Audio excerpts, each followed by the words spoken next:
Stay here after hours.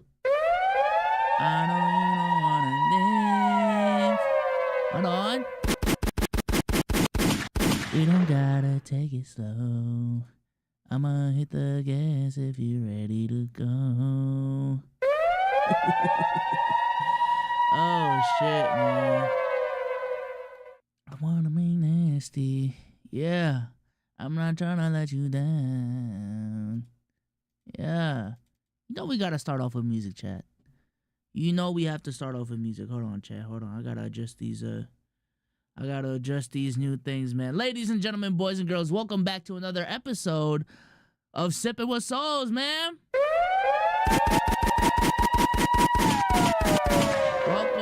Welcome back. Shout out to the early birds in the building. Shout out to the 20 in the building, man. This is episode 11. Hopefully you guys have been enjoying this experience. I have definitely been enjoying my experience, okay? If this is your first time to the stream, welcome. Shout out to the 28 in the building. Yes, sir. Yes, sir. God, this sounds weird. Oh, my God. I got to get used to this. Oh, my God. Shout out to the 2730 in the building. The early birds are in the building. I appreciate y'all for coming through. If you haven't already subscribed to the channel, if you haven't already liked the stream, if you haven't already, leave a 5-star review on audio and Spotify. You see what I'm saying? I'm going to go ahead and look if we have some 5-star reviews to read right here. Last time I checked, there wasn't any, but it is a new day. Let's see if there is one. There is none. There is none to read. So, hey, man, if y'all fuck with the kid, leave a 5-star review, okay? Simple as that. I appreciate y'all for joining me on this journey. Shout out to everyone tuning in on this Sunday night. You know, like I say, every Sunday stream, if you are out at 10 p.m. on a Sunday, not even 10 p.m. specifically, if you are out on a Sunday night, you got to get your life together, buddy. You are a degenerate of the highest order. We got work tomorrow. You see what I'm saying? We got school tomorrow. You see what I'm saying? Damn, if you ain't doing, like, at the very least, like, I know I don't work out. Get up and work out. But the fact that you got nothing going on in your life, that you can just wake up with a fucking hangover on a Monday morning, something gotta give.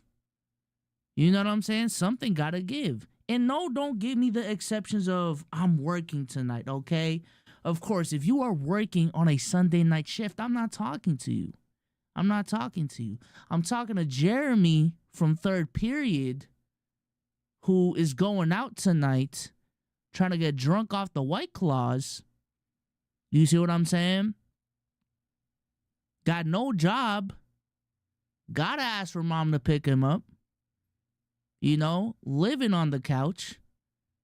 You know he runs an Xbox and not a PS5 specifically. You know he plays Fortnite specifically. You know what I'm saying?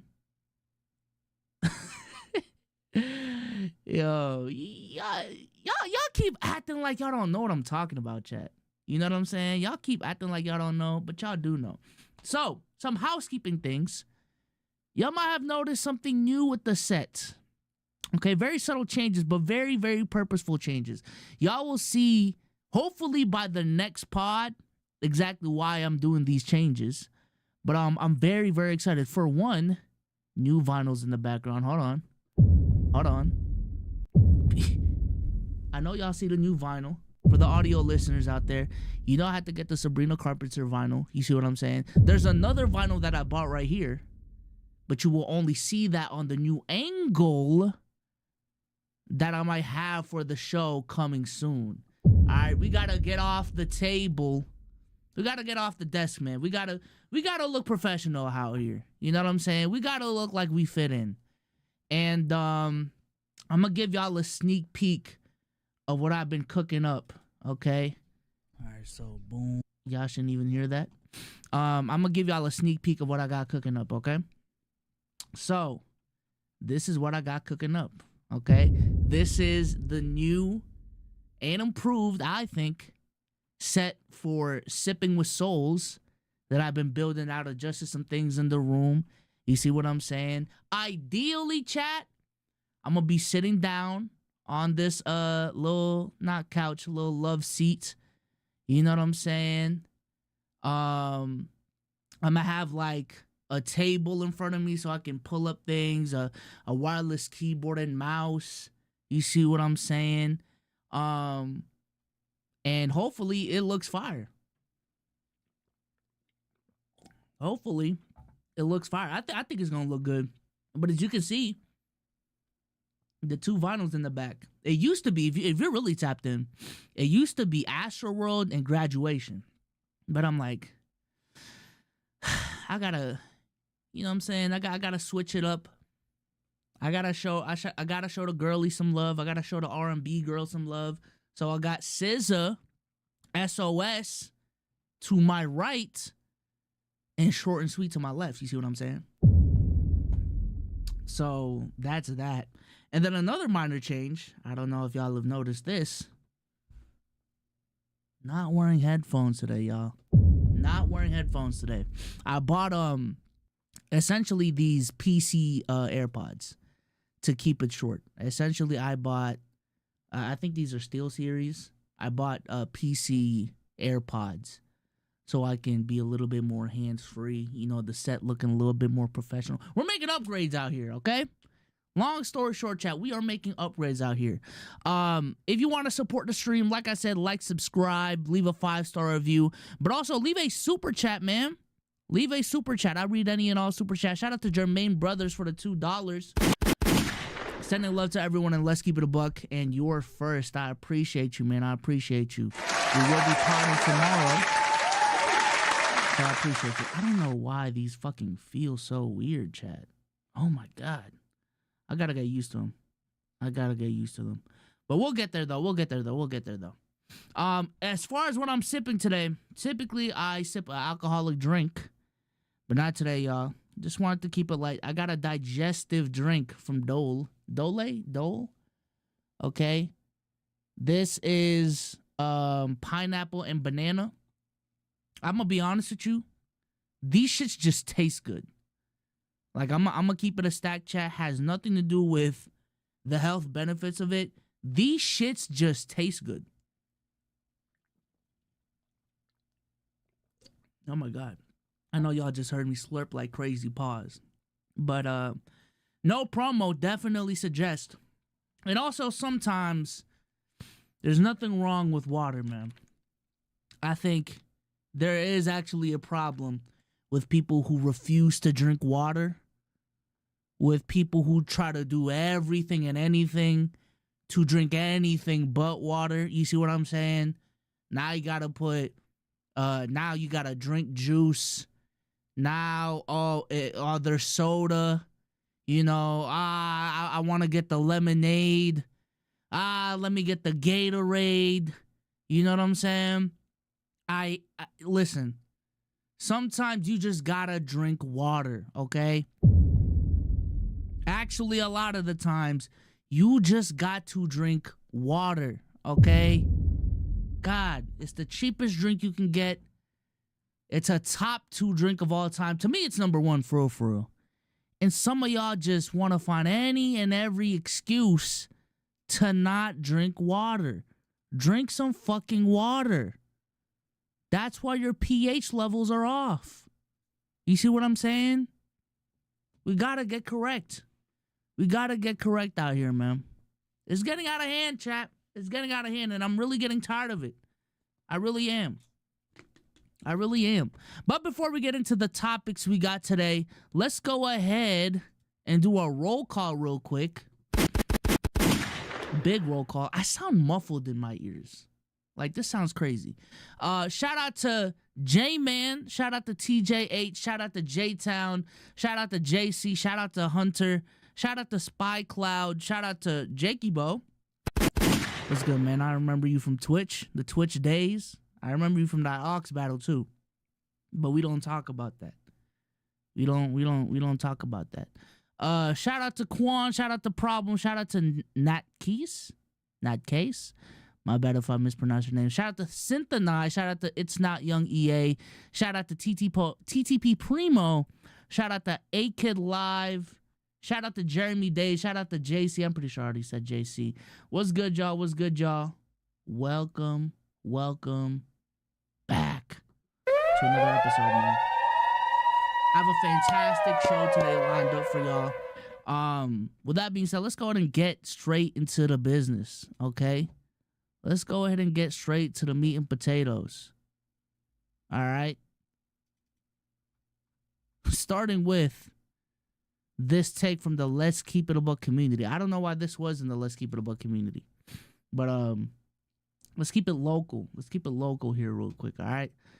This is from, it might actually be from Primo in chat. Is this TTP Primo? It might be Primo.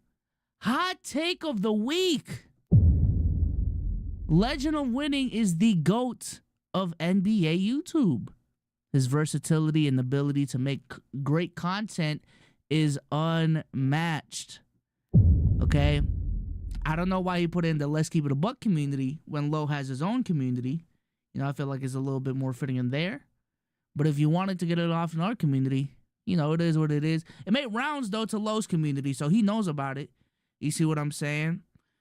It did get me thinking of a top 10 all-time NBA YouTubers list, chat. It did get me thinking. I don't know. Listen, I don't know if I should. I don't know if people will get, like, offended if I make a list. You know what I'm saying? I don't know, bro. I feel like it's gonna rub motherfuckers the wrong way. Imagine if...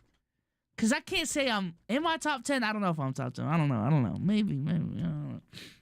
But imagine if, like, KG just made the first top 10 all-time list. Like, that would be kind of crazy. You know, some people got the take of, you know, I'll let the community decide and things of that nature. This really did spark a list in my head, though, of a top 10 all-time NBA YouTubers list. I may do it on stream. You know, Primo, is this your list? But, yeah. Low being the GOAT of NBA YouTube, I think he has a case. I absolutely think he has a case. Is he? Hey, listen. That's tough, bro. That's a tough list. No order. I just want to throw some names out there. The GOAT now. We talking about the GOAT. So does longevity matter? Does peak matter? You know what I'm saying? Gotta throw in Jimmy High Roller in there. You know? Gotta throw in Kenny Beecham. You see what I'm saying? Gotta throw in Mike Korzemba. Right? Gotta throw in Low. I think Low is definitely in that mix. I think Low, Legend of Winning, now that his name is out there, Marcel is definitely in that mix. Who else, chat? Who else? Does anyone... Do I? I will say this. My longevity kind of crazy, chat. I ain't gonna lie. In the NBA space, you know, get a little shaky. But, man, solo channel, duo channel, and a basketball pod channel. Man, stop. Hey.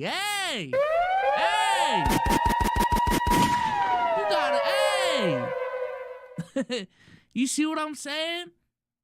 I want to shout out Rusty Buckets. You know, I want to shout out Thinking Basketball. I think Thinking Basketball is a newer name, but he's definitely making a case for being the GOAT. You know? Flight Mike, hold on. Numbers wise, Flight Mike kind of go crazy now, chat. Gotta give him his credit. You know what I'm saying? Were the buckets ethical? Definitely up for argument. But the numbers are undeniable. He putting up 32 a game. Is he the SGA of the game? I don't know. Chat. Definitely an interesting conversation. Definitely an interesting conversation. Who else, chat? Now, hey, we're just thinking of the names right now, chat. We're just thinking of the names. If we really want to get nasty, where does rebound fit into all of this? You see what I'm saying? Because y'all don't really know these names. But I know these names. Where does rebound fit into all of this? Technically, the most subscribed NBA YouTube channel out there that like analyzes the game and things of that nature. Oh, you got a football channel now? When was this? Oh, damn. He took that football pivot. When's the last time you uploaded? If you can see this shit, this is crazy. If you can 11 months ago, damn. It's been 11 months. Rebound. Hey. If we're talking just numbers. Okay, I can't do this. I gotta take one off. If we're talking just numbers, he's up there. Hey, man. Hey. Crispy. Dom 2K? How can I forget about my guy? Big Dom 2K. Definitely an interesting conversation. If y'all are listening to this in the VOD, let me know what your top 10 looks like, man. Let me know what your top 10 looks like. Does Let's Keep It a Buck make it to the cut? Probably not. It's tough competition, y'all. Definitely tough competition. Mind the game. All right. Nah. No, listen. Ex-NBA players are dominating the game right now, but can we have this? SDC, hold on. Shout out to my guy, SDC, man. Shout out to my guy.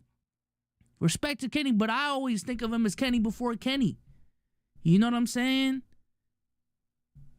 Shout out to my guy, SDC. I think his longevity just wasn't there, but peak for peak. Chris Smooth, come on, gang. We gotta stop. My thing with Crispy is I never viewed him as an NBA analyst type. Like, I know he did, like, My League videos and shit. Like, that was his main thing. And, like, game reactions. But I wouldn't... Like, I would put him closer to Flight than this conversation right here. You know what I'm saying? But, yeah, I honestly, chat, I feel like if I personally made, like, a top 10 all-time list, people might get mad. Hey, feelings might get hurt. Feelings already get hurt with top 50 NBA lists, like just players. Now that these are motherfuckers that I know, I can't do it, chat. I can't do it. But if the streets are asking though, if the streets are really asking, we can have that conversation now. We can have that conversation. Primo, was that your tweet? I know I asked earlier. Was this your tweet? Shout out to Primo. Let's look at the replies though real quick.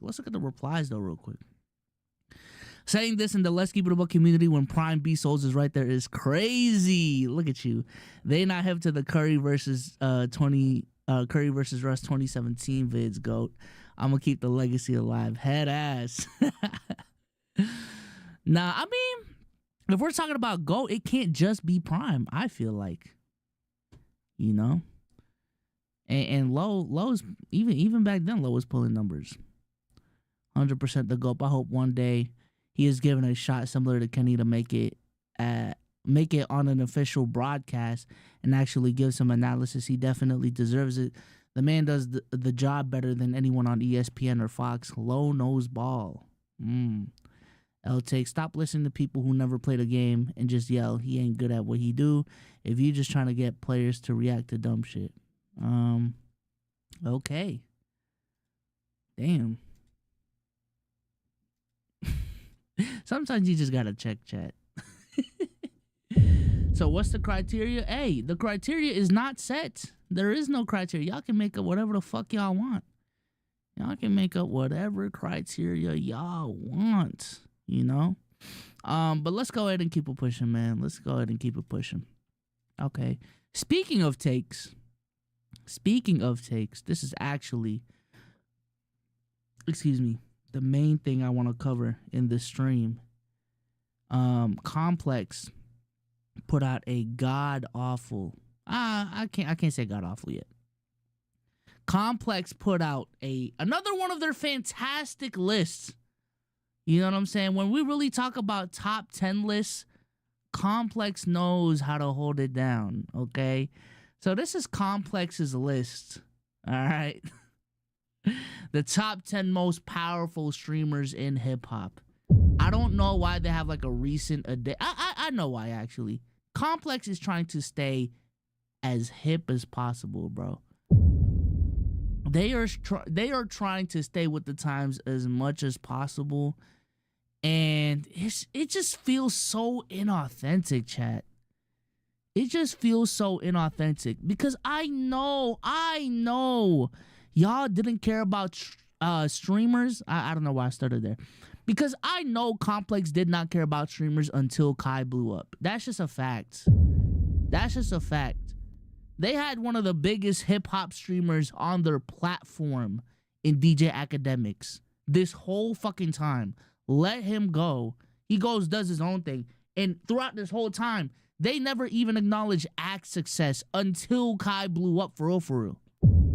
You know what I'm saying? So all these moves just feel so inauthentic. Is streamer culture definitely, you know, a conversation within the hip-hop space, which is Complex's forte? Absolutely. But it just seems so forced. You know, it just seems so forced. But let's go ahead and read this article regardless, okay?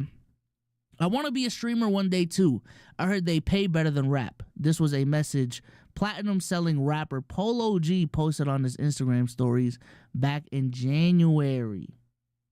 The post included a laughing emoji suggesting he might have been joking, but there's often truth in jest.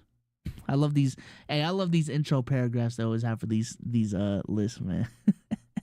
In 2025, the influence and financial power of a popular streamer have grown to heights not seen before.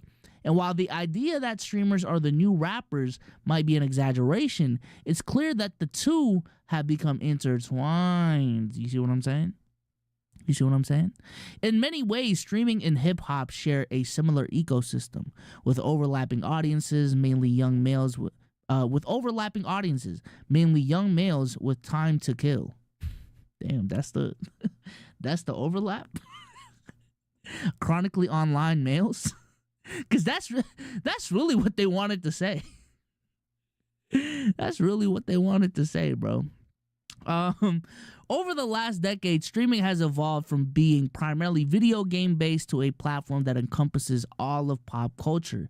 We've now reached a point where we have the streamers. We've now reached a point where we have the streamers in hip hop. Aiden Ross, who at 24 is already an OG in the space. Yeah, I mean, I'm an OG in the space too, you know. Is widely credited with bridging the gap between these two worlds. First, when he hosted Lil TJ on his Twitch stream in 2021. Then was Lil TJ, you know what I'm saying, a pioneer in this game? I know we was kind of we was kind of shitting on Lil TJ earlier this year, but was he really one of the pioneers? Hold on now. That still don't justify what he did. What am I saying? Since then, the relationships have grown even tighter, whether it's Kai Cenat or Ross. Rappers have regularly embraced streamers when rolling out their albums. And now, thanks in large part to the recent success of FaZe Clan affiliated Blackboy Max, we're seeing streamers add a new wrinkle, actively getting involved in the creative process and joining rappers as they make music live. Damn, no mention of Act still. No mention of Act still. This is, you know what's crazy? This is supposed to be like an opening monologue explaining the history of streaming and its overlap with hip hop. And the fact that Act isn't mentioned in that is kind of crazy. Say what you want about Act, but Act is definitely one of the first motherfuckers that embraced streaming culture and hip hop culture at the same fucking time. And it has made it his thing. He was definitely the first dude that blew up and made it his thing. That's kind of crazy. No, by Complex too. Listen, I really am old in this shit. I remember Everyday Struggle. I used to watch Everyday Struggle every day. No mention of the kid, though. No mention of the kid. Damn. Hey, man. Listen. I know Ak has done some crazy shit, but if George Mikan scored the first fucking basket in NBA, I mean, you gotta give him credit. I don't know. But let's look at the list. Number 10, I'm Dante. Big Dante, never the little one. Okay. I definitely think he belongs in the top 10. But thinking of what's ahead, is that a little bit too low? That seems a little bit too low. But we'll see. Number 9, your Rage? Rage? Listen, respectfully, I fuck with Rage. No beef with Rage. But in terms of hip-hop streamers, music streamers, the most I know Rage for is music reactions. Outside, like, and he don't even, like, make it his own thing. He may host Ox battles here and there. Like, I know he was on that song with the dude that Rage and then Rage. I don't know how that song goes. Well, I know how that song goes. I don't know what the song is. But bro, Dante is definitely higher than Rage if we're talking just hip hop. I would say. Respect the Rage though, respect it. Neon. Now are they playing with Dante? I feel like they're playing with Dante, man. I feel like they're playing with Dante. I know Neon definitely has had like bigger collabs, and I understand like, you know, Leangelo Ball and Tweaker came out on Neon stream. But in terms of hip hop streamers, for me, I just listen. He said, who Complex think Neon is? I definitely would just weigh the motherfuckers who embrace being a music content creator in this discussion way more than the person who is just kind of like doing it on the side. You know what I'm saying? Like that's just where my head goes in this discussion, right? Complex for real just started watching streamers in 2025. That's always what it is though with these lists from Complex. It just shows. It just shows that streaming culture is something that they're trying to get integrated in. And it's just, yo, the motherfuckers who are writing these articles, it is just clear as day that they are just not a part of streaming culture. They don't know what they're talking about. They don't know the history of this shit. It's like hiring an NBA writer who just started watching the NBA in 2019. Like what do you even know about like Mark Gasol for real, you know? Number 7, DDG. Definitely, I think he's definitely deserving of a spot on this list. I'm not mad at DDG at 7. Definitely not mad at DDG at 7. Who should be higher, Dante or Neon? I would say Dante. I'm not mad with DDG at 7 though. Sorry, y'all. Sorry. Zeus and B. Lou. I like Zeus and B. Lou. I think I'm gonna be honest with y'all, man. Their prime was the YouTube reactions. I know they've been streaming more lately, so that's good for them. You know, they were definitely one of those content creators that took very big breaks and made enough money that they were just like living as an influencer and not really, you know, making the main thing. I'm glad they're, you know, going back to making the main thing. You know what I'm saying? Shout out to Zeus and B. Lou. Definitely some OGs in the space. But I don't know if streaming is like their bag. I don't know if streaming is their bag, bro. I don't know. I definitely like the OG reactions better with the freestyles. The OGs know what I'm talking about, bro. The reactions with the freestyles And then honestly, at some point, the ads became mad funny. The ads became mad funny, and then they got into the reaction. They're good streamers, though. They're good streamers. I ain't trying to hate. But yeah, I definitely just preferred their reaction content more. Here we go with the top 5, y'all. 2 ads. Okay. Top 5, Sean C. Big Sean C. Okay. Kind of similar to Zeus and B. Lou. I personally feel like some of these streamers, some of these content creators just had more of an impact when they were not streaming. I don't know. I definitely, again, no shade, but I feel like Sean C. personally, just anecdotally, was on my radar when he was doing YouTube videos. Definitely fuck with the YouTube videos, the album reviews and all that shit. Sometimes it's just harder to keep up with streamers once they start streaming. You can make the same case with me, you know what I'm saying? But shout out to Sean C, though. I definitely think he's up here. Would I put him above Dante? I think Dante's just getting mad disrespected. Definitely think Dante's getting mad disrespected. But I'm not mad at Sean C, though, on this list. Top 5? Nah. Aiden Ross. Aiden Ross at 4. What has Aiden done in the last year? When it comes to hip-hop and streaming, let's be real. What has Aiden done?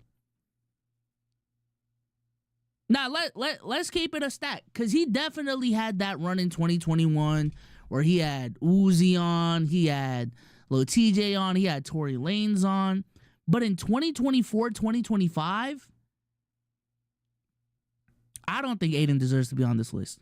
The main thing that comes to my head over the last year would be having Playboi Carti on the stream. But even that was... The only reason that went viral was because Playboi Carti didn't come on the stream. And if that's your claim to fame when it comes to being a hip-hop streamer in 2025, nah, bro. Aiden don't even stream that much. Aiden don't even stream that much. And when he does stream, it's gambling. When he does stream, it's the boxing events that he be hosting. In terms of being a hip-hop streamer, Aiden definitely should not be in the top 5. Hell no. I vehemently, yeah. New word, chat. Vehemently. I vehemently disagree with this. Like, why the fuck are you... Yeah, I'm about to say, Aiden has stepped away from the hip-hop world a bit in recent years, during stream with everyone from John Jones to Donald Trump, but he still jumps back into shake things up from time to time. Nah. You can't have that. Oh, I guess his streams with Drake. But again, like, I guess. Because being able to just kind of regularly pull Drake is kind of crazy. But that's honestly because of the fucking Stay Kick partnership. That's it, bro. That's it. Like, I don't know. Let's go ahead. Number 3, DJ Academics. DJ Academics at 3. I think when it comes to hip-hop streamers, I would still put Ack in the top 2. Now that I see Ack at 3, I definitely know who 1 and 2 are, because they were mentioned in the monologue, and I just find it hard to believe that they're not going to be 1 and 2. Man, when it comes to hip-hop, like, Ack is literally, and this is a bad thing, in my opinion, the fact that, like, the community is kind of giving them this power. Ack is like hip-hop Woj in a sense, I feel like. Like, he definitely gets shit wrong way more than Woj. But, like, the people go to Ack for the fucking, first week sales, definitely. In terms of impact and actually talking about music and pulling numbers, talking about music and having influence on people's rollouts, the business of music and all of that, I'm not gonna lie, Ack should be 1. You can love or hate the guy, but when it comes to the best hip-hop streamers right now, who's about the hip hop game, Act gotta be one. Act gotta be one. I'm sorry, bro. Reporting and providing commentary on hip hop figures and moments. Nah, he gotta be one. Act lied just as much as Cardi. Number 2, Plaque Boy Max. Shout out to Max. I definitely put Max in the top 5. Absolutely. Yeah, starting off real strong. This year, I think he's on pace to be streamer of the year, or at the very least, like breakout streamer of the year. Shout out to Max, man. Max pulling crazy numbers. And then number 1, as expected, it's Kai. As expected, it's Kai, man. I mean, if you're going off of numbers alone, it's kind of undeniable. I know I sound like I'm hating it right now, but yeah, if you go off numbers, Kai's impact is definitely undeniable. And if you just look at straight content, who's able to pull off the best content with hip hop personalities, it's definitely Kai. It's just, for me, it's kind of hard to put Kai at 1 when he just doesn't embrace the music, like being a music streamer, as much as he should, at least for this list. You know what I'm saying? Like, I think Kai is just a general streamer. He's just a general entertainer who just got so poppin' that, you know, he's connected with a lot of rappers and a lot of hip-hop artists and a lot of motherfuckers in the industry. And when they come on, it's on some friend shit. But do I think Kai is going out of his way to become a hip-hop music streamer, an artist, or really embracing this music shit? I don't believe so. So when it comes to impact on hip-hop, I would lean towards Max more. I would lean towards Act more. And then after that, it may just be a numbers diff. I ain't gonna lie. It may just be a numbers diff, excuse me. Nah, Rage pops out, man. I'm sorry. I'm sorry. Rage stands out, man. Rage as a hip hop streamer, we gotta stop, bro. We gotta stop. We gotta stop.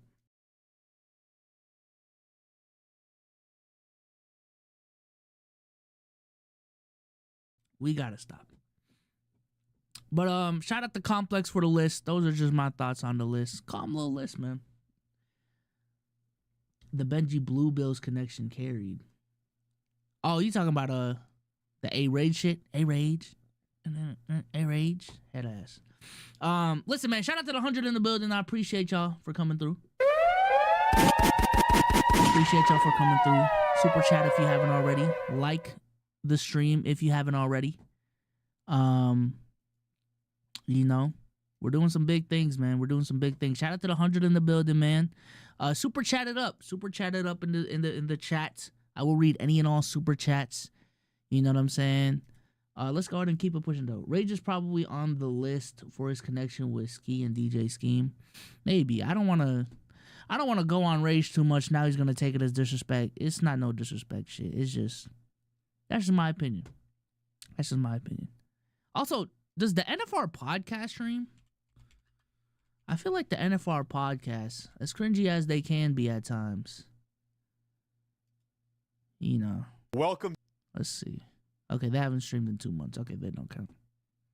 Fantano? I don't know, chat. I don't know. No jumper? Nah, it's cool. It's cool. Okay. I think NFR is on YouTube. But why is that the case though? Why is that the case when we talk about streamers? If you stream on YouTube and you're not like, and you got like actual production, why does that not count as a streamer?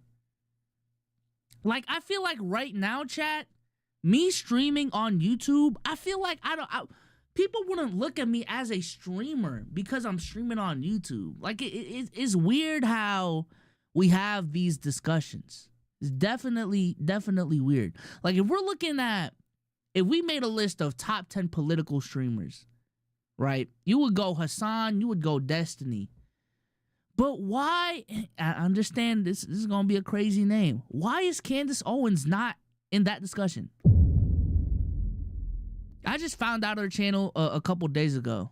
And I always bring this up because this is genuinely shocking to me. When Candace Owens streams, she pulls 50,000 live. She be pulling 50,000 live.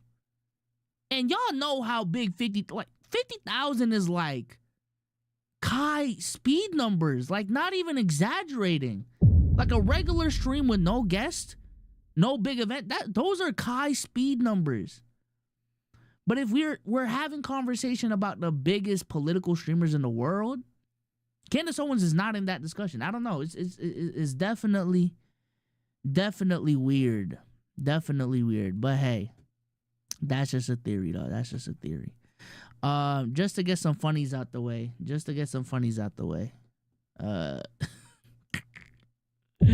Yo, shout out to Somnolent. I'm always gonna pronounce his or her name. I don't know.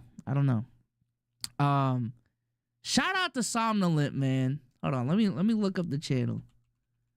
Man. This is the real Let's Keep It a Buck MVP. I'm gonna keep it a whole stack, bro. Somnolent has made a funny moments compilation for every single season of Let's Keep It a Buck. That alone is crazy. Or maybe not every season. I think he started season 4. So this is definitely early 2022, probably. Maybe late 2021. But all the way from here to now, bro is fully updated. Shout out to Somnolent for providing these compilations. I'm not gonna lie, bro. If I wanna laugh, and I know this may sound like narcissistic to some of y'all, bro. I be putting on these compilations and I be dying, bro. I ain't gonna lie. We are a funny bunch, chat. We are a funny bunch. Put us in the same room. Not even in the same room, because if we ever get in the same room, I ain't gonna lie. It is gonna be stinking. But just in the same call, we gonna make it stink.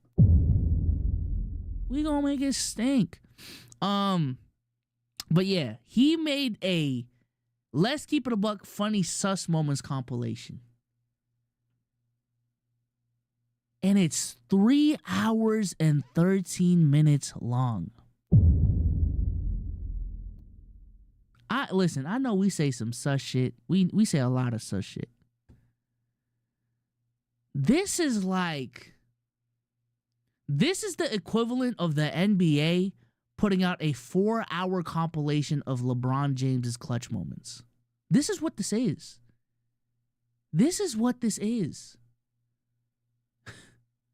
You know what I'm saying? This is crazy. 3 hours of Ayo shit? We gotta be the most Ayo podcast on the internet. We got to. Outside of legitimate LGBTQ plus podcasts who really get down with the shits, we gotta be the most Listen, I know Cam and Mace, it is what it is. They kind of got a chokehold pause on the pause game on this podcasting shit from a numbers perspective. But I've been watching It Is What It Is for a minute now, man. Y'all pause game is kind of weak, man. I'm gonna just keep it a stack. As one of the pause fathers, y'all pause game kind of weak. There's a lot of moments that y'all can definitely get a pause off, and y'all just don't be pausing. That's pause. Know what I'm saying? Sometimes the pause don't even make sense. You know? I'm gonna say this, man. There's pod kings and there's pause kings. You see what I'm saying? There's pod kings and then there's pause kings. And if there's one thing Let's Keep It a Buck can claim, we're the pause kings. Right?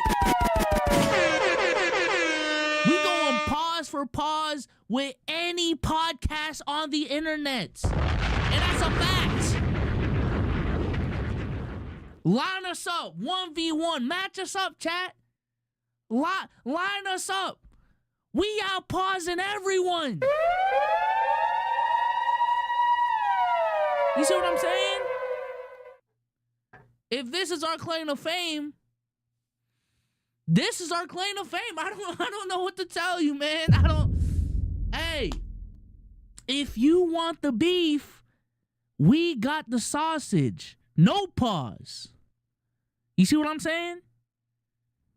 I gotta stop playing with us, chat. You gotta stop playing with us. Sus talk like no others. Big facts, chat. Big facts. We really got a chokehold on it. That's a real pause. You see what I'm saying? No one really doing it like this. No one's really doing it like this, chat. One day we'll get our respect. One day we'll get our respect. I'm really podding right now. Y'all not really hearing me. I'm really podding right now, though. I really am. All right? But let's go ahead and keep it pushing, man. God, chat. Don't get me sweaty. It's mad hot today, man. Give us our flowers. Give us our flowers, man. All right, let's go ahead and keep it pushing, y'all. Let's go ahead and keep it pushing. Okay. This may be quick. Pause if needed. Okay, now I'm dragging it, right? Apparently. Hold on. I don't really want to do this. All right, there's I'm gonna break the fourth wall, chat. There's a fresh and fit topic on here. I don't care. Listen, bro. I don't care about fit and fresh. Okay. I'm sorry, Bren. I'm breaking the sheet. I just don't care about fit and fresh. You know what I'm saying? Cause it's at a point too, chat, especially with how long they've been doing this. These cancel, criticize, expose, fresh and fit videos never work anyways. They never work anyways. They have such a fan base where they can literally do whatever the fuck they want and their fan base will just eat it up.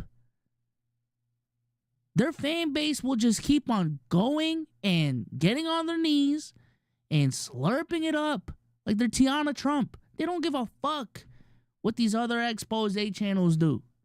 You know what I'm saying? Especially if they look like me. Especially if they sound like me. Who's this fat ass squeaker trying to get you know what I'm saying? Like, the cancellation videos just don't even matter at this point. Look at Brent. I see Brent in the Notion right now. Hey, I see Brent in the Notion right now. Hey.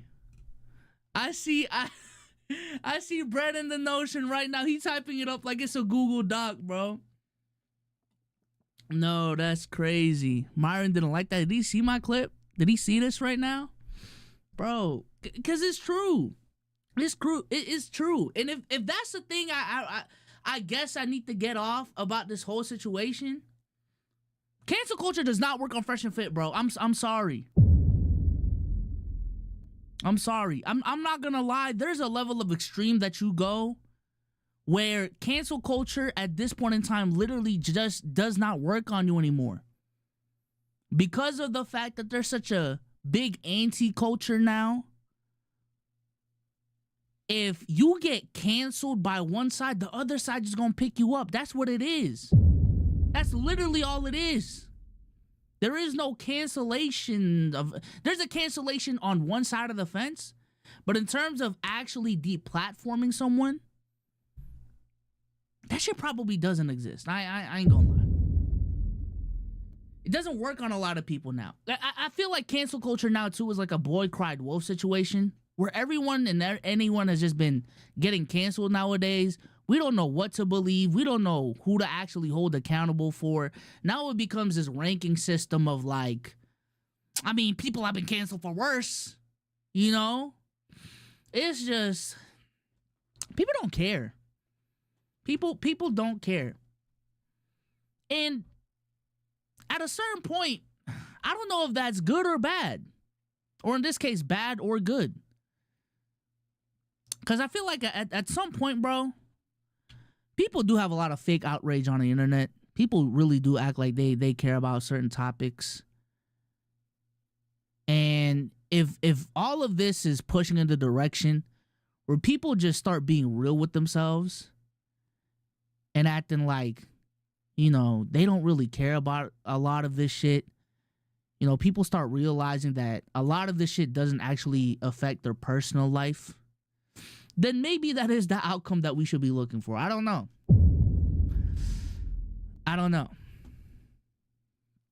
But let's go ahead. Let's go ahead and keep it pushing, though. Speaking of content creation, I do want to get this off, chat. And I'm about to yap. So I'm going to give y'all a fair warning right now. Yap warning alert. Okay. Because on this podcast, one thing I'm definitely trying to do, chat, is be better at not just talking about trending topics. You know what I'm saying? Gotta be the content at a certain point in time. And one thing I do really value now as a creator and the platforms that I've built is breaking the fourth wall when it comes to this content creation game. Okay? I feel like nowadays, a lot of the things that you see on the internet is just romanticizations, glorifications of the good case studies, right? And rightfully so, I guess, you know. These are the people who made it, you know? And that's fine. I think in other fields, this is the same way. When you look at the NBA, you want to look up to the Steph Currys. You want to study and become the LeBron Jameses, the Michael Jordans, the SGAs, the Tatums. I'm going to sneak them in there. Hold on. You know, you want to become these dudes. But people don't actually talk about how hard it is to make it to the NBA. Well, people do in the NBA. But when it comes to content creation, it's a lot of glorification, romanticization of the space. And people don't really talk about the bad sides of content creation. I actually do a lot on this channel. To the point where people view me as a hater when it comes to these certain creators, certain talking points and stuff like that. But it's just everything that you see on the internet is just a romanticization of these content creators' lives when that's just not the case a majority of the time. So what I want to do in this podcast is just kind of talk to y'all about the cons of content creation, just straight up, because it is not all sunshine and rainbows.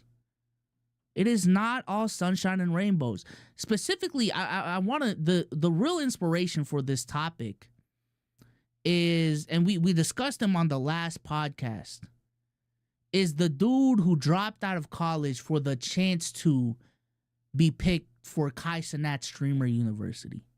Dropped out of Georgia State for the chance to up his chances to get into a streamer university when he's not a successful streamer himself.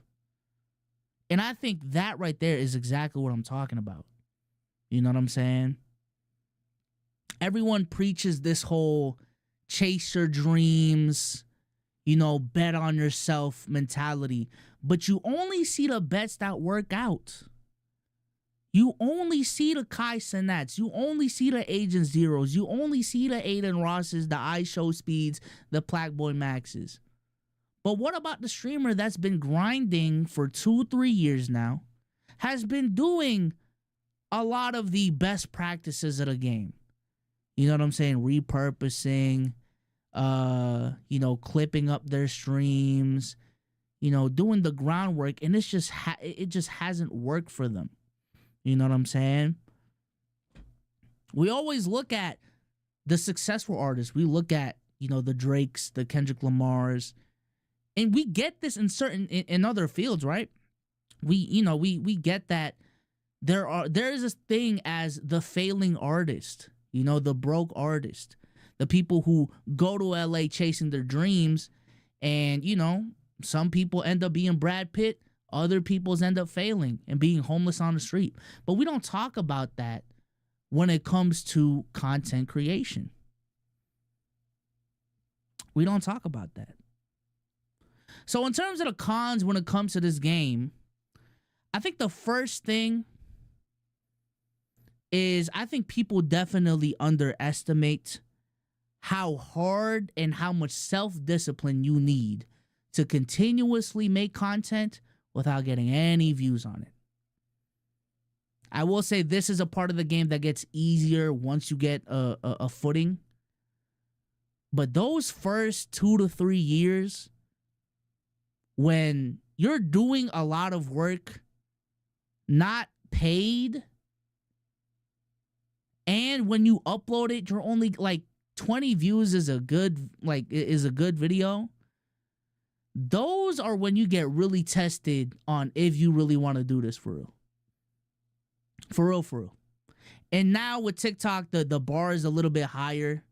There's TikTokers out there that have been posting for years, but their videos are capping off at like 1,000 or 2,000 views, not really moving the needle.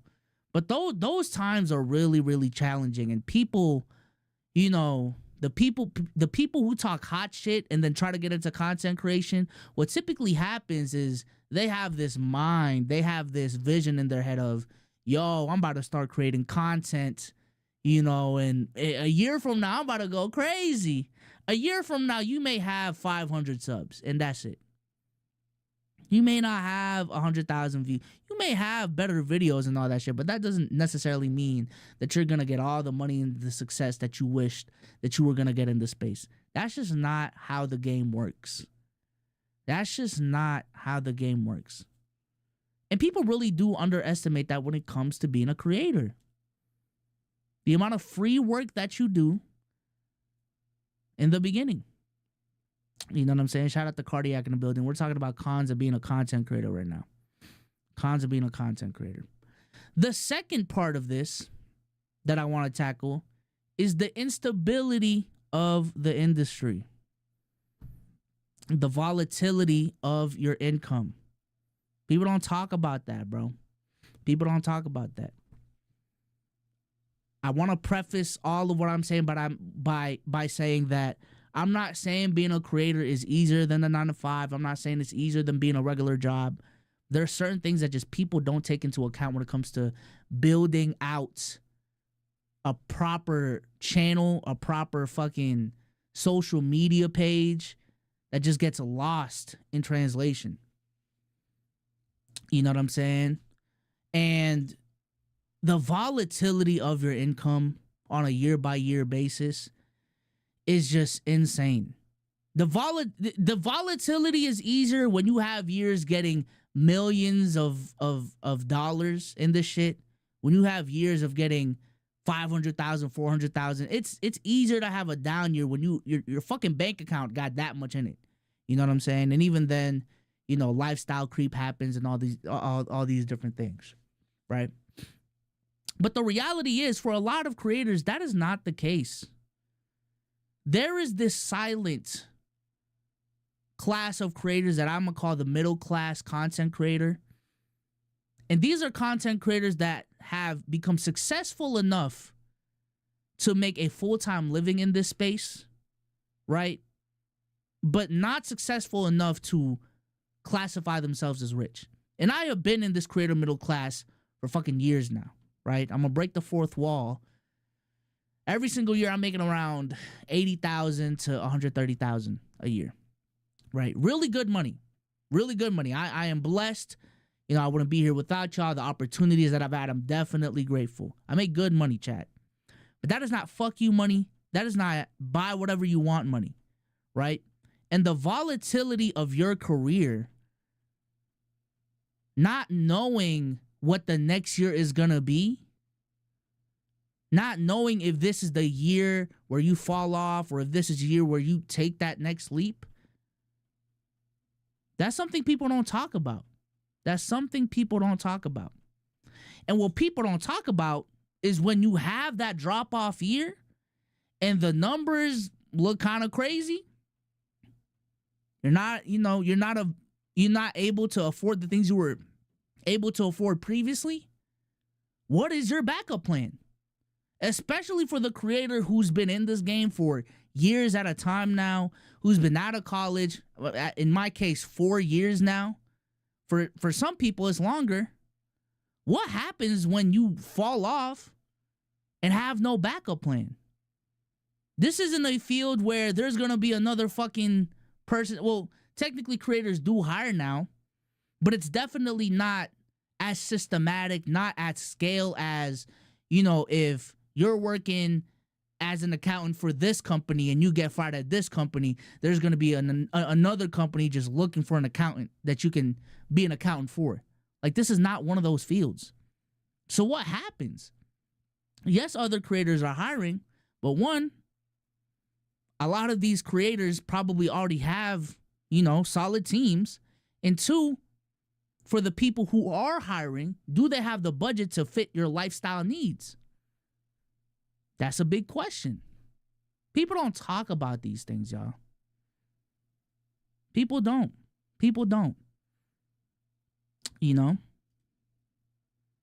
I would say another thing as well is very poor, very poor work-life balance. That's the word I'm looking for.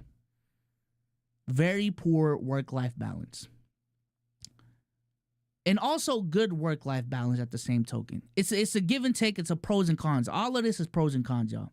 So one of the biggest pros of being a content creator, chat, is being able to set your own schedule, work your own hours, and, be your own boss. And that is the case, okay? I'm not about to lie. My situation is a little bit different, but if I was doing content creation full-time, I could wake up at 1 p.m. tomorrow. And tomorrow could be a day where I only work 2 hours. Next day I can only work 4. Next day I can work 10. I can stop and start whenever I want to. But when it comes to being a person who makes social media their thing, a lot of your favorite content creators have poor work-life balances because, one, when social media becomes your career, it becomes hard to separate when you're working and when you're not. You know what I'm saying? Like, I'm on Twitter a lot throughout the day. Is a majority of it me doing research for my job? Yes and no. You know what I'm saying? Like, a lot of your favorite creators are literally addicted to their phones. There's already a phone addiction problem in the world right now. For your creators, it's probably 2 times worse. It just is. People are checking their creator studios all the time, checking their analytics. You know what I'm saying? They just don't know when to separate life from work. This is definitely worsened by the IRL streaming boom when real life becomes work. You know what I'm saying? You blur the lines more and more every single day. And don't even get me started on vacations, chat. Don't even get me started on vacations. Because again, this is not an industry where PTO exists. If you miss a week or two, you're going to have to pay for it. That's a part of the self-accountability. That's the part of being your own boss. No one's going to handhold you. So if your cadence of uploading is once a day, and, for me, I got a wedding coming up. We're about to go on a honeymoon for a week. I am going to have to plan my, I'm going to have to be very deliberate with how I make content throughout that time so that I can enjoy the vacation properly. But what a lot of content creators do is that they just straight up work on vacations because they can't afford to miss a day. Or they're so used to the uploading cadence that they do that they just refuse to actually take vacations. There's been so many vacations that I've gone on, chat, where I'm fucking working and it annoys the shit out of me. It annoys the shit out of me. It really does. It really does. Because yes, you can work anywhere. Yes, you can, work whenever you want to.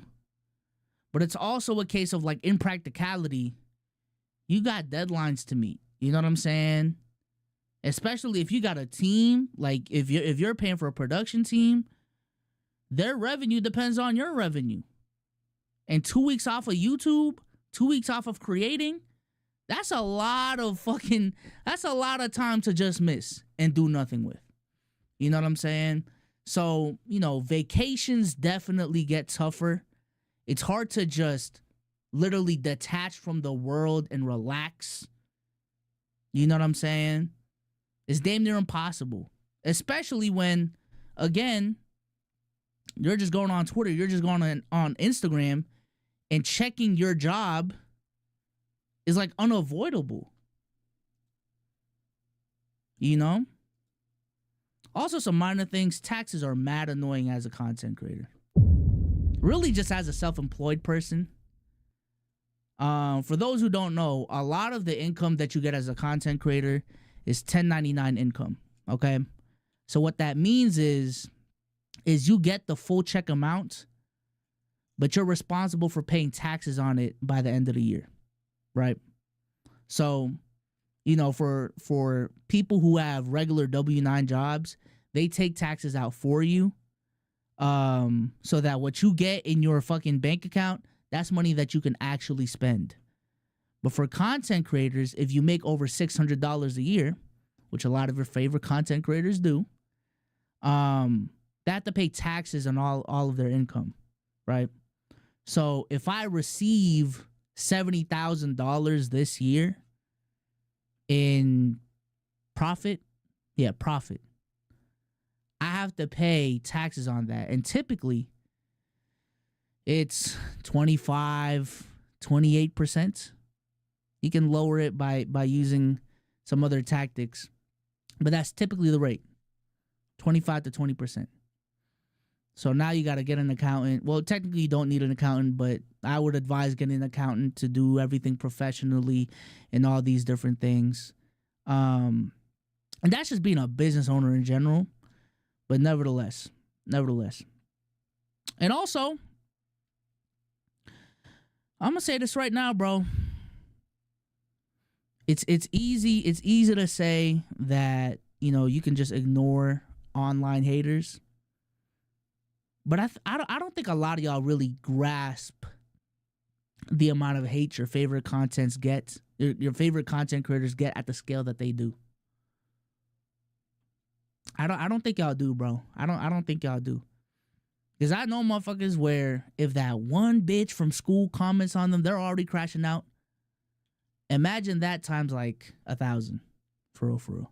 Especially when you're getting canceled. Multiply that by like 20. You know what I'm saying? Like, it's just a different beast. And it's easy to say that you'll just ignore it. But when a part of what makes people effective content creators is engaging with their community, making sure their community likes the content that they're uploading, it's definitely one of those easier said than done things. You know what I'm saying?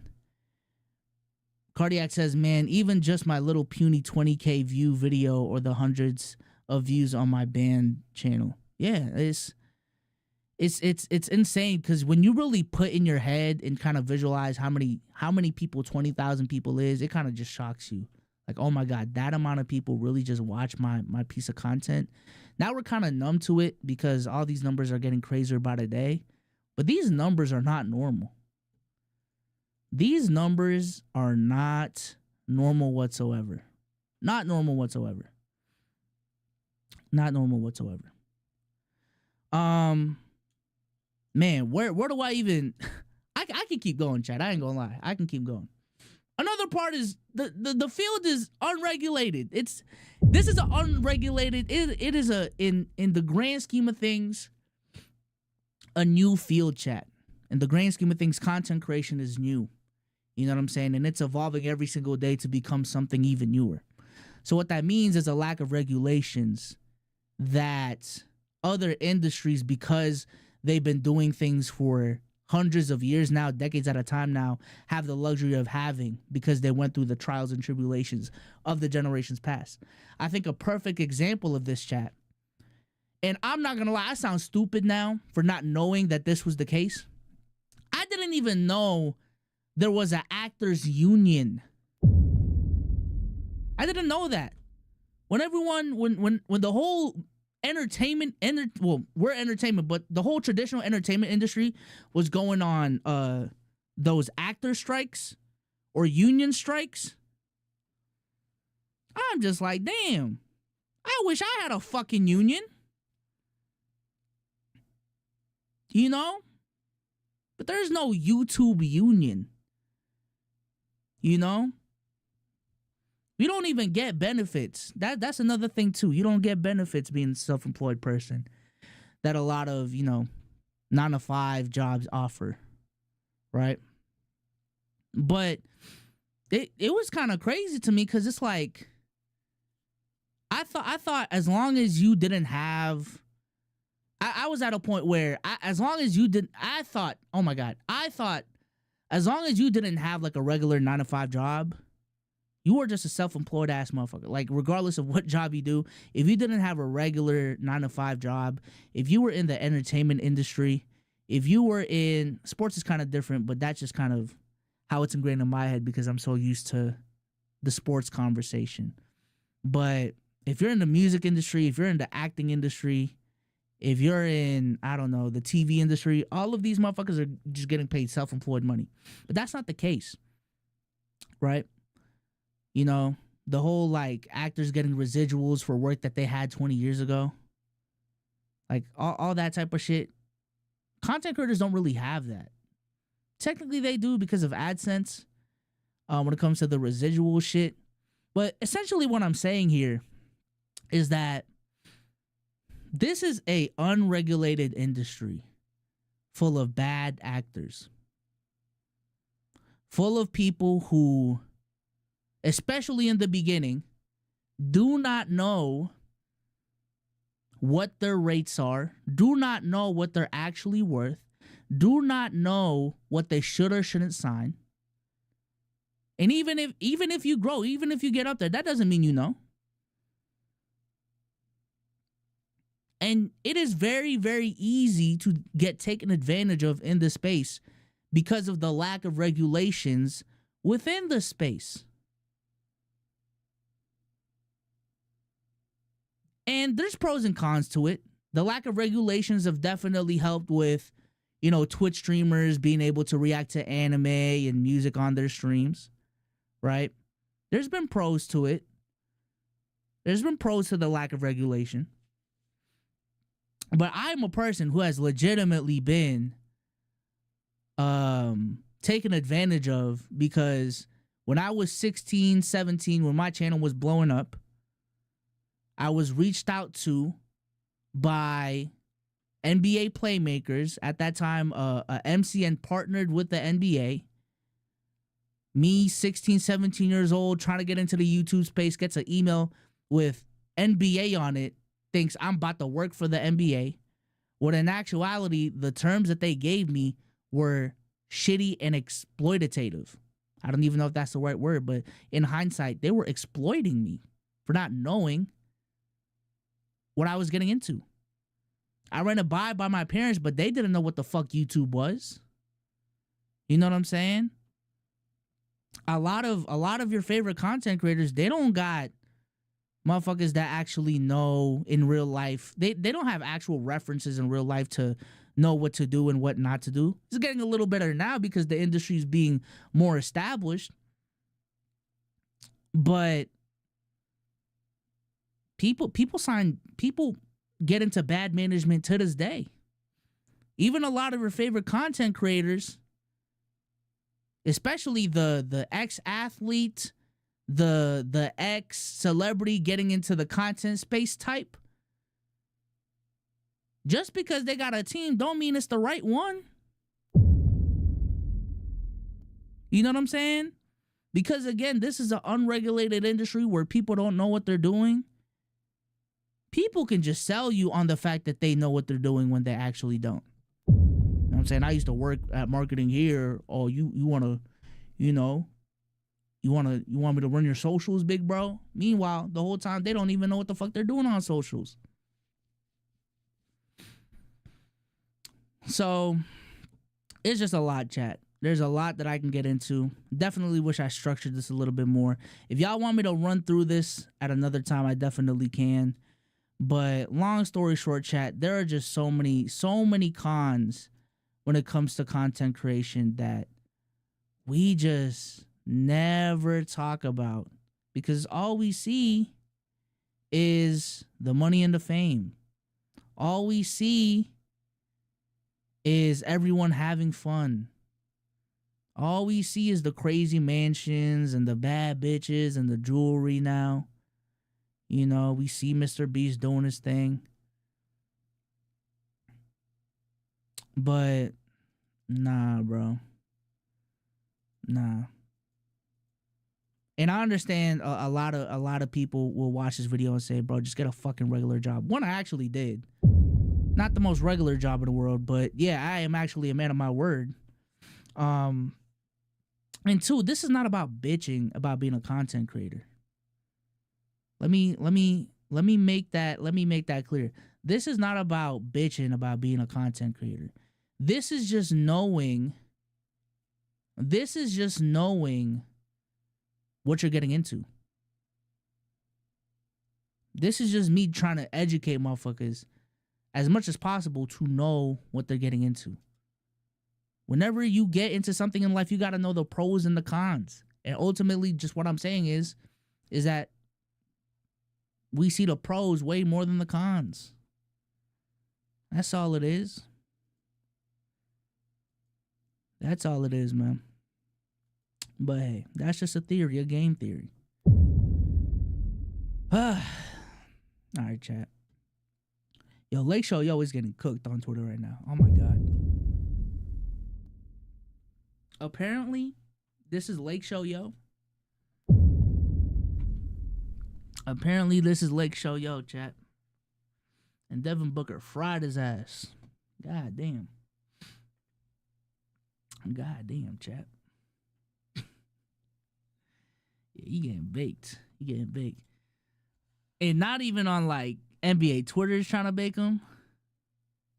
Oh, Devin Booker deleted it? Oh, nah. Oh, nah. All right, so I think so Lake Show Yo, I think he tweeted something about Devin Booker today on some, like, you know, the Lakers beat the Suns type shit. And Devin Booker, I saw this earlier, Devin Booker quote retweeted it with a picture of Lake Show Yo. And this is literally all it was.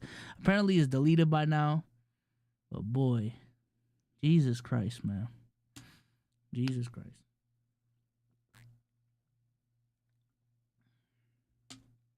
Jesus Christ. Why am I getting mentioned in this shit, bro? God damn. He's getting absolutely baked, chat. All right, let's go ahead and keep it pushing, y'all. Let's go ahead and keep it pushing. This is a quick one. This is the dumbass tweet of the day. Maybe a new segment on the show. The dumbass tweet of the day. A picture of this woman with a red circle on her belly. Tweet says, why do all women insist on skin-tight clothing? Essentially saying that the woman on the right is too fat to be wearing the clothes that she's wearing. What does it say? My GF has a pouch-like pic and it doesn't seem to go away no matter how hard she hits the gym. Is surgery my only hope? Jesus Christ, bro. Sometimes I really gotta ask y'all if y'all have seen real women in real life. I feel like some of y'all, and this is when the porn addiction gets really bad, like too bad. And listen, I'm not gonna act like I don't watch porn. I definitely do. I'm not an innocent angel when it comes to this. But I swear to God, for some of y'all, porn has literally damaged y'all minds in terms of looking at women and noticing and viewing what beautiful women look like. Looking at this and like making these comments on it is so fucking crazy because she looks fine. She looks fine. Is she chubby? Absolutely. But this is a normal body. This is a normal body that you shouldn't have shame of. And it's fine to wear tight clothing like this. This is fine. Some motherfuckers just hate their girl for real. If you don't want her, pass it to me. God, it's just crazy, man. It's just crazy. Let's see. Nah, because I'm actually looking at these replies now. Their friends gassed them up. Okay. Why did you post this? It's a valid question, and you know it is. Why do women insist on skin-tight clothing when more flattering options exist? I respect your posts, so stop being a... Oh, I can't say that. Let's see. She actually needs an extra layer of even tighter skin-tight clothing. Oh, my God. An entire multi-billion-dollar shapewear industry exists to smooth that out. Simps and women defending this wouldn't be defending it if it was the belly of a guy. All of you would be mocking him. I hate all of you. I hate this pussified society with privileges for women everywhere that consistently shit on men for the same things they defend on women. Oh my God, just say you don't get hoes. Oh my God. Jeez. I don't even think she's chubby. Yeah, she's let me make it clear. She's barely chubby, by the way. Shout out to Chef for the $5, yo. People just hate women and minorities. They just make up reasons. That's a fact. God damn. But seriously, I think the reason why people even... They just don't talk to women in real life. This is legitimate incel behavior right here. Like, I'm not even talking about, like, talking to women in, like, a romantic way, in a Riz way. You know what I'm saying? I'm just straight up talking about talking to women. Could be at the fucking cashier register. You know? Can't even say, hey, how you doing to the cashier. Like, these are the type of people that make these posts. That Rizma. Oh, my God. Oh, my God. I swear people who do this either like little kids or are so gooned out that they just don't live with the rest of us. People like this will see a 10 out of 10 they could never bag and still find a way to hate. If that circle wasn't there, I wouldn't have noticed her belly for real. That ass. If that circle wasn't there, like, what? That's crazy. So that's probably a segment we'll do from here on out. My nose is so itchy, chat. I don't know. Oh my God, bro. What the fuck? Also, let's keep it a stack, bro. Barring like racial preferences, if you don't find a woman like this attractive, you are genuinely gay. And that's fine. If you're gay, you're gay. But what are we doing? What are we doing, man?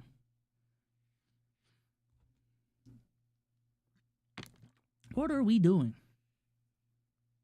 Is it fine? Yeah, it's fine. It's fine being gay. But don't masquerade yourself as not gay. What are we doing? All right, let's go ahead and keep it pushing, y'all. Let's go ahead and keep it pushing. Okay, question of the day for chat, man. What is your guilty pleasure artist? Talk to me, chat. Talk to me. This is a safe space. So you might be asking, SOLZ, what do you even mean by a guilty pleasure artist? We all have those artists that you will never play if you ever get the aux in the car. Let's just keep it a stack. Let's just keep it a stack. And we also know who the non-guilty pleasure, like, we know who the safe picks are. Drake is a safe pick, right? Drake is a safe pick. Playing Kendrick Lamar now is a safe pick. You know what I'm saying? Playing SZA is a safe pick. But who are those artists that, like, if it's just you in a room, if it's just you in your car, you gonna play on full blast, but you won't roll down the windows though. You see what I'm saying? You see what I'm saying? Y'all know what I'm talking about, chat. Y'all know what I'm talking about. Let's see what chat gotta say. Katy Perry, Cardiac says Olivia Rodrigo, Baba Doobie, Jamari says, oh my God, why are my nose so itchy? What I'm seeing is a lot of y'all listen to woman music and just don't want to play it in front of the guys, man. That's hey, I feel like that's the theme when it comes to every time I speak on this topic. A lot of y'all listen to way more women than what y'all make it seem to your friends. It's just you wouldn't play Katy Perry in front of your friends. You wouldn't play, as Kate says, Billie Eilish in front of your friends. I would do the same. I ain't gonna lie. As far as me, chat, is it even whatchamacallit? I forgot the term I'm talking about. Jesus fuck. Not shameless. Guilty pleasure. Is it even a guilty pleasure at this point? I mean, I got her fucking vinyl in the background. Can't even say that. You know what I'm saying? But for me, yo, Langston said it right now. Yo, Justin Bieber, guilty pleasure artist.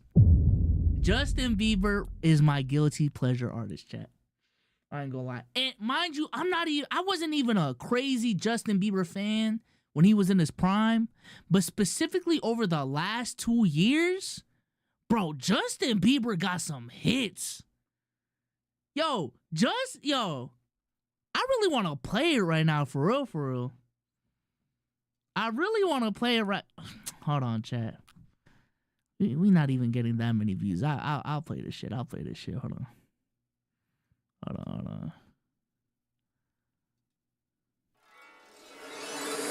on.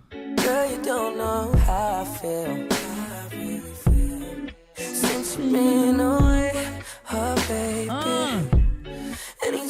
Come on, chat. Do y'all even know about that? Do y'all even know about that Justin Bieber? You know what I'm saying? Hold on. What's another one?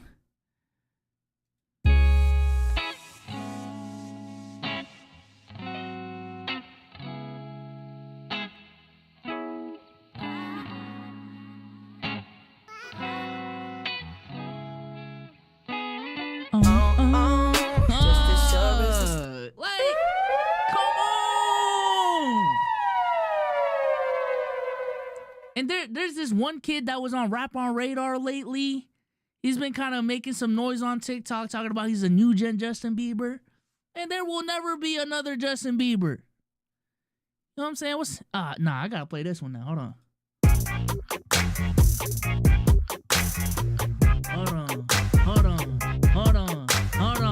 Yeah.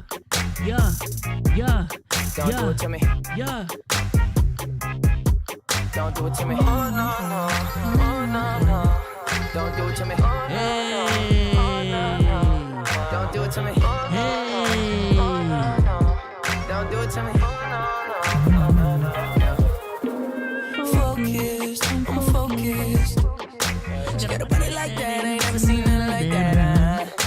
Like a fantasy in front of me. I think there's something special's going down. That's why I think she Stop!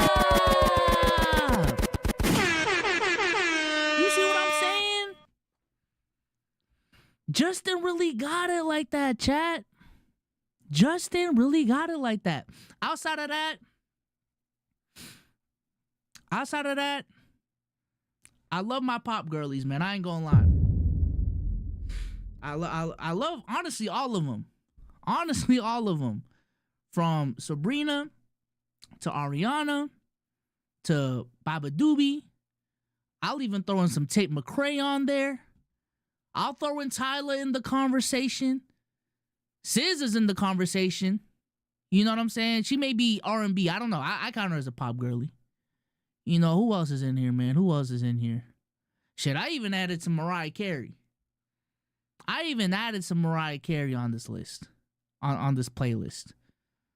Like, I fuck with the pop girlies, chat. I fuck with the pop girlies, man. The pop girlies make some great music. For real, for real. Billie Eilish. Can't forget about Billie Eilish in this conversation. Can't forget about Billie Eilish in this conversation. But if I got Ox. Oh, shout out to the hip hop girlies too. Can't forget about the hip hop girlies. You know, I'll throw on some Glorilla. You know what I'm saying? Like, you know what I'll throw on some Glow. Y'all know what the fuck going on. You know, bitch, I'm from Memphis. What you know about me? Big GLO in that GLE. I'll throw that on. I'll throw on some Meg Thee Stallion. I'll throw on some Sexy Red. I'll throw on some Lotto. You know, I'll throw on some Doechii. Shout out to Doechii, man. Overhated. Nissan Altima, hold on. Wake up, A cup, get your tits up in my makeup, face fuck, get your bake up, fake blood, fake tough, niggas dicks up, put your six up for the motherfucking princess, rates up, jigs up, put your dicks up, get your dicks up, put your motherfucking sticks up, they suck, that's tough, nigga, pay up, get your rates up for the motherfucking princess. But bullshit me, she freaky, kinda liga, style llama, dochi, cooler than a fan, but she get hotter than a sauna, take a trip out to Japan and I tsunami her vagina, wine it down a Benihana, I'm the new hip-hop Madonna, I'm the new hip-hop Madonna, I'm the trap Grace Jones, I don't know what type of motherfucking crack they own. And not too much on Doechii.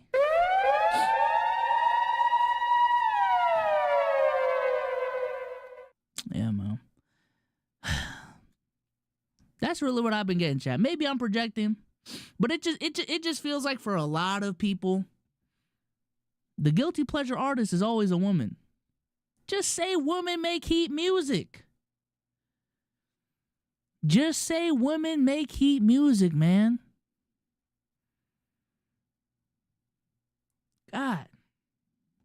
Kendrick Haters Forced. Samara Sin. Yo, Samara Sin is fire.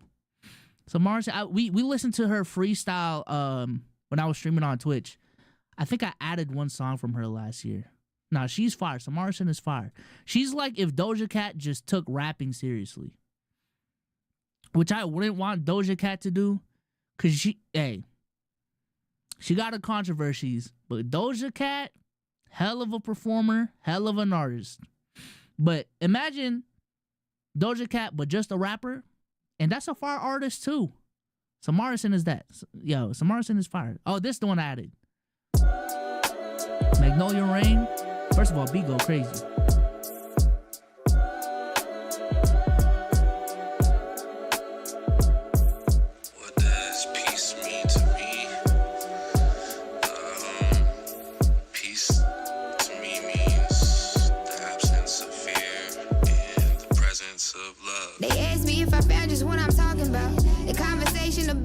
Finding common ground. The conversation of who is and who is not around, and being thankful for who didn't hold it down. Just slapping me up on it. Nah, this is fire. This is fire. Doja Cat did rap seriously with her last album. Yeah, I'm not saying Doja Cat cannot rap, but I'm saying if like Doja Cat just like dedicated her whole artistry to rap, that would be some artistry. That would be some artistry. I just want to make sure to give Pink Panthers her respect. Shout out to Pink Panthers. Hey, I would have mentioned Ice Spice for real. But she got to make her comeback for me to actually put her back in rotation, man. I ain't gonna lie. She gotta, but Prime Ice Spice, hey, chat, y'all know me. Prime Ice Spice, I was there, man. Big Spice, never the little one. Well, she was, I can't say never now. Can't say never now. She was definitely Little Spice for a minute. But now, the minute's over. You see what I'm saying? The minute is definitely over. Prime Spice? Come on, bro. Princess Diana? Nah. Because that's not even a guilty pleasure artist, chat. I will play Ice Spice in the car. Don't care. This shit right here?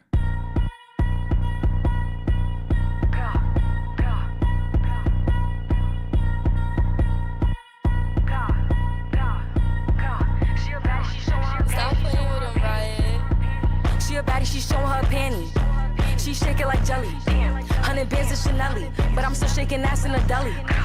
I'm still shaking ass in the deli. When this song first came out, take a look inside your heart. Is there any room for me? I won't have to hold my breath till you get down on one knee, because you only want to hold me when I'm looking good enough. do y'all remember when the song first came out? Would you ever picture us? Every time I pull my hair, was only out of fear that you'll find me ugly and one day you'll disappear. Because what's the point of crying? It was never even enough. Did you ever want me? Was I ever good enough? But boys are liar. But boys are liar. He doesn't see her. You're not looking at me right. But boys are liar. You say that I'm good enough. Grab my da-da-da. Think about shit that I shouldn't have. I shouldn't be saying that. I shouldn't be saying. What was the lyrics, man?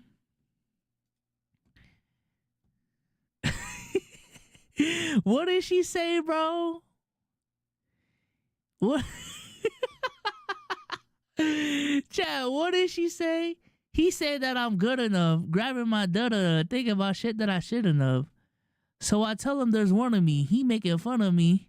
His girl is a bun of me. Like that boy's a cap. Saying he home, but I know where he at. Like, but he blowing her back. Think about me because he know that ass fat. Damn. Nah, I'm reading the lyrics though. I'm reading the lyrics. So chill. Come on, man. And it been what it been. Calling his phone like, yo, send me your pin. Ducking my shit because he know what I'm on. But when he hit me, I'm not gonna respond. But I don't sleep enough without you. And I can't eat enough without you. If you don't speak, does that mean we're through? Don't like sneaky shit that you do. Grah. The boy's a liar. The boy's a liar. He doesn't see you. You're not looking at. Come on, I'm a munch for real. You know I'm the pause king. Come on, chat. We gotta stop. Oh, I don't think Cardiac was in here, man. I think we found what Let's Keep It a Buck is the GOAT at. Well, Let's Keep It a Buck can go band for band with any podcast on. And that's the pause game. We can go pause for pause with any podcast out there. Anyone. It is what it is. Yeah. I'm calling y'all out. Yeah. Come on, bro. The pause king.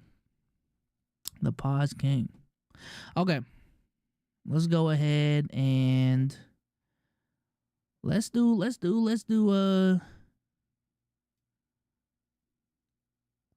Q&A time, y'all. Let's do Q&A time. It is what it ain't. Type shit. All right, chat. It is Q&A time. I do these on Instagram. Most of the time. So if y'all don't follow me on Instagram, definitely follow me on Instagram, y'all. This time it is a Filipino edition of the Q&A.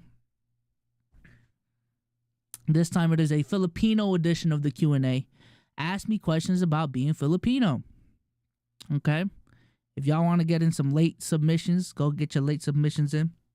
Got a lot of questions to get into. In your opinion, where's the best spots for vacationing in the Philippines? For me, definitely this is a touristy option. But sometimes you gotta get the touristy shit out the way, especially if this is probably the only time you're going to a country. Go to Boracay or Palawan, man. Do you consider yourself more Asian or Spanish? Does it depend on your parents? This is actually a pretty controversial question in the Filipino community. There's actually a subsection of Filipinos that really get irked when other Filipinos call themselves Spanish and claim to be Spanish. I personally consider myself more Asian. Not even more Asian. Like if you asked me what my race was, and if you just had me to pick a side, essentially, I would definitely choose Asian. But I definitely cannot deny the Spanish influence on the Philippines. I would even say, in terms of its influence on our culture, it probably had the most influence on our culture, more than any other country that's invaded / colonized the Philippines. The Spanish have definitely had their biggest imprint, followed by America and then Japan. But yeah, it doesn't really depend on your parents. But I know when I tell people my last name is SOLZ, they're like, "Oh, are you Spanish?" And I'm like, "Nope, I'm Asian." And it always trips them up. Hey, let me tell you this. If you want to find out someone's Filipino, this is an easy trick. If you want to find out someone's Filipino, this is an easy trick. If their first name sounds like it could be a white person's name, and their last name sounds like it could be a Spanish person's name, you probably are looking at a Filipino. For example, me, first name Brian, last name SOLZ.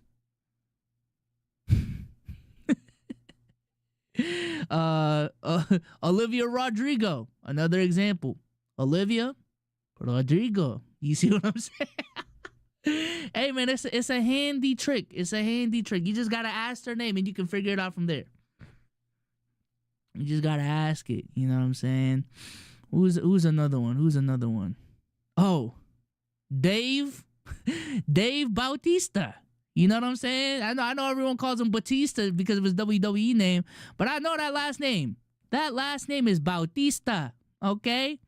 David Bautista, okay? Now, what if they say they're Samoan? That is another ethnic group that Filipinos get confused with. And there is some overlap there, I believe. There is some, like, I'm not gonna lie, chat. We call America the melting pot of the world. It's really the Philippines. I'm gonna just be honest with you. We've been the melting pot for a bunch of time now. That like you can see us in a bunch of different cultures. You can. I don't know. What's the culture like and how do you fuck with it? Well, that's a very heavy-handed question. So let's just move on to the next one. I definitely fuck with it though. Definitely fuck with it. Start, bench, cut, adobo, sinigang, sisig. I am starting sisig. That is my favorite Filipino dish. I'm a bench sinigang. I'm a cut adobo. Adobo can just be way too soy. I don't know, man. Are you stinky? Oh, wow. Okay. Let's see. Do y'all have those who look down on those who are darker skinned? Absolutely. I will say this. That is one thing that being in America definitely opened my eyes when it comes to my own culture, is how colorist Filipino culture can be. I'm not gonna lie, because looking back, a lot of the very, very famous artists were lighter skinned. You know what I'm saying? Even if you look at our beauty commercials, it always promoted being fair skinned. As a matter of fact, it's literally a thing in our country to avoid the sun so that your skin doesn't get darker. You know what I'm saying? Because if you're out there in the sun, that means you're, working in the fields. You're like a farmer and all these different things. But if you have fair skin, that typically is associated with people who come from richer backgrounds, who stayed inside more and all these different things. Y'all got dark Filipinos? Absolutely. Absolutely. I'm not gonna lie.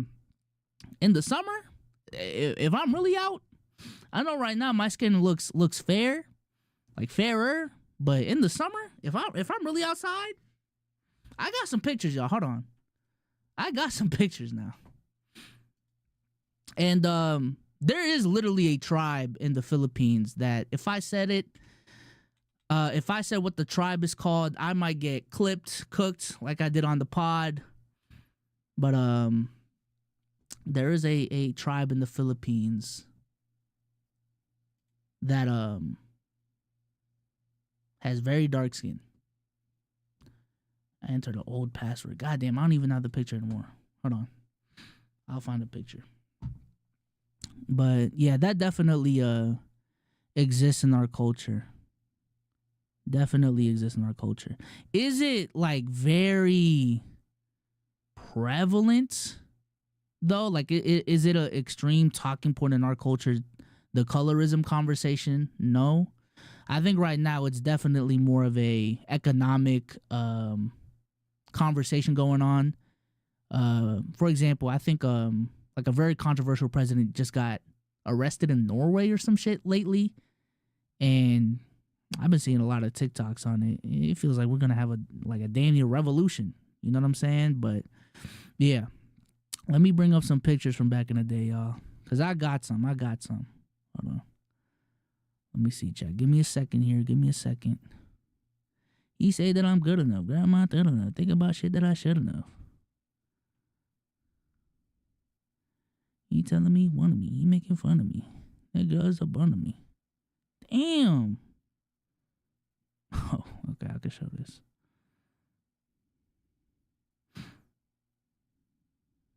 All right. This is 2014. Let me see. Where's another one?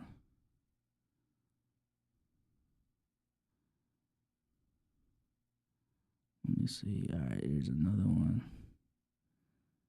Boom. Boom. All right, here we go, chat. Here we go. Let me pull it up. Appreciate y'all patience. These are crazy pictures. Never before seen pictures, by the way, chat. Never before seen pictures. These are childhood pictures. Okay. So this was me when I was like 10. This is me when I was like 10, bro. 10, 11. This was me when I was 14. I'm telling you right now, if I'm really outside like that, my skin gets dark. I don't know what to tell you. My skin gets dark, bro. But yeah. All right, let's go ahead and keep it pushing. Let's go back to the Q&A. Man.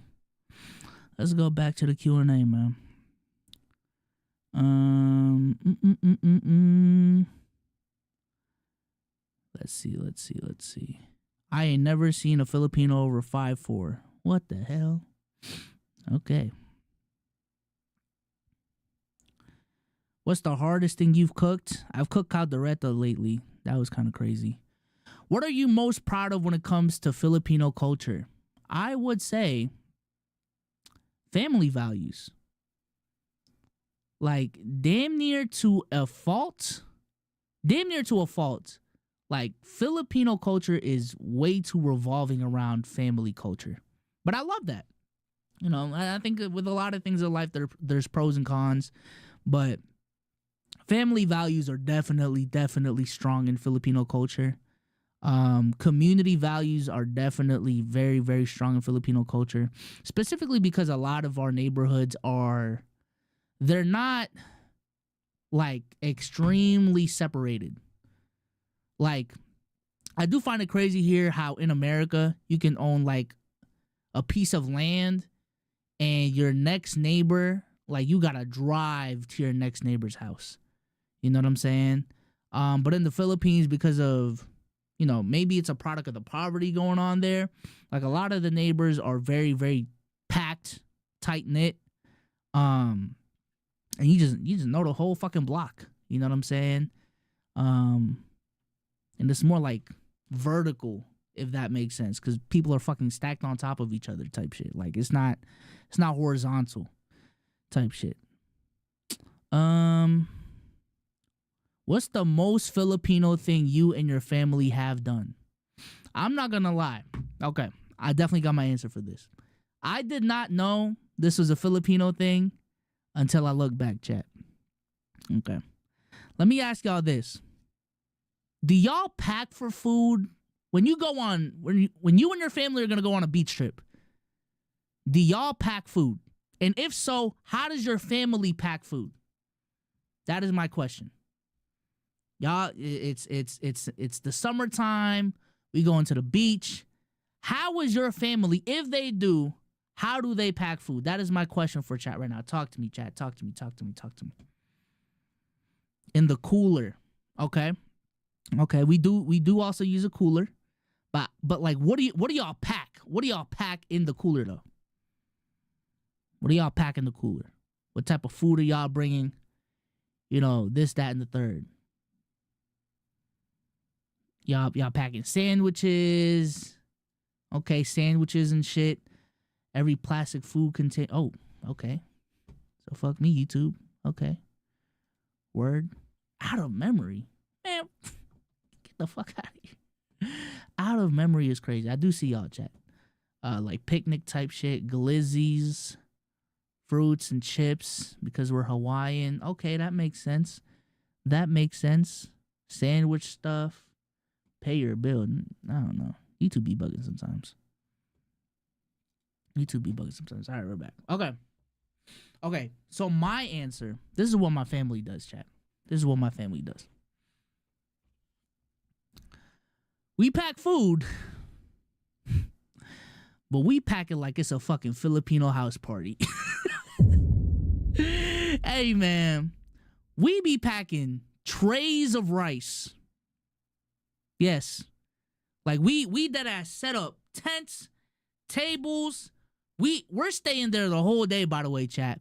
This whole staying at the beach for 3-4 hours and dipping, that's an American thing. Okay? Filipinos, we're getting there at 11. We're staying there till 6. Okay? Yes. We are packing Tupperwares of rice. You know, the titos and the titas, they're bringing the adobos.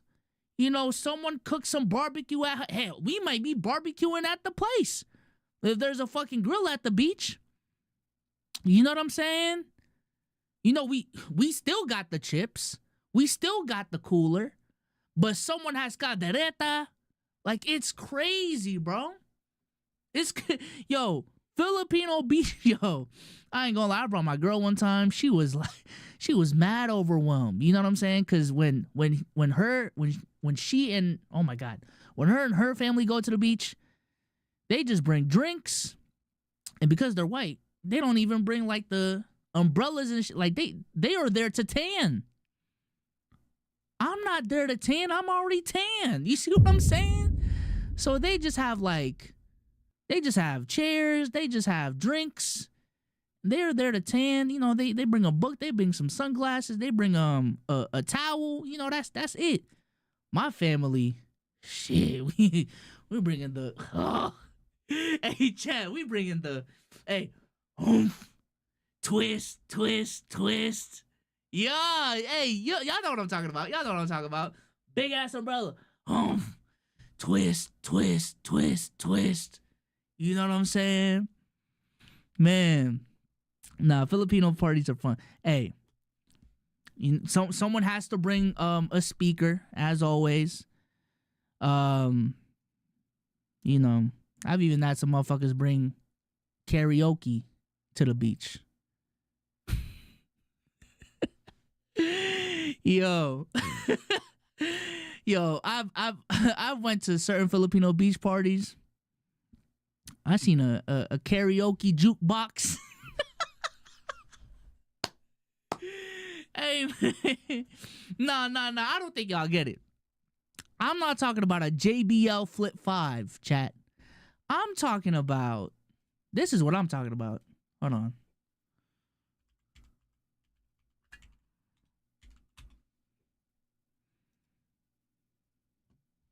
I'm talking about one of these, chat. I'm talking about one of these. Out there singing fucking Whitney Houston and shit. I don't know why. Filipinos love singing Whitney Houston, Mariah Carey. You know what I'm saying? Celine Dion. We love those old vocalists that like really sing. You know what I'm saying? Hold on. Let me see if I can find Filipinos at the beach. This is what my dad be doing. Hey, type shit. Filipinos at the beach. Let's see if we can find a representative. Oh yeah. We're bringing plates too.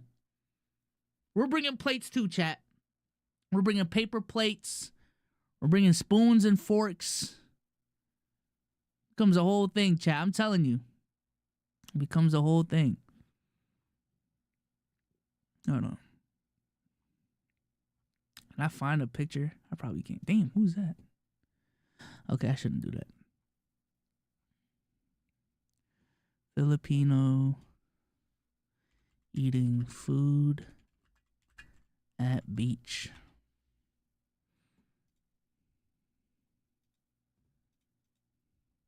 Hold on, let me see.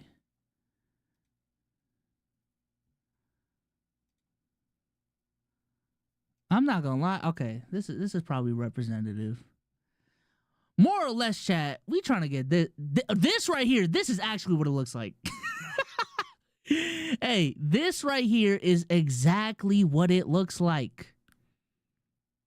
Now, in the Philippines, when you got when you got a little, essentially a section by the beach, it looks better. But we forced this shit on like public beaches. Public American beaches. This is kind of what it looks like. You know what I'm saying? Like, it looks crazy. Right here, yeah. Yeah, this the bag right here, man. This is our bag. This is absolutely our bag. But it's a good time, though. It's absolutely a good time. Yes, sir. Yes, sir. Yes, sir. I'm Dominican, so we blasting bachata and dembow. Yes, sir. Okay. Let's read some more questions. Let's read some more questions here. Do people assume you're Hispanic? Yes. Yes. What are some family traditions for the Filipino culture? Well, this is pretty standard, but spending Christmas and New Year's together is a pretty big one. There's a lot of small ones. Let's see. What are some challenges that you faced culturally when you came to the States? Language was definitely the biggest one. But I think it's just just being a minority, just in general. You know what I'm saying? I think it is such a shock when you go from a place where everywhere you look, you see people that look like you, to now going to a place where no one looks like you. And then when you do find someone that looks like you kind of like confide with each other just off of the fact that you look like each other. That was definitely the biggest adjustment. You know what I'm saying? Especially because I went to states that were not Filipino heavy. Like, there's a lot of Filipinos in California. A lot of Filipinos in California. Hold on, chat.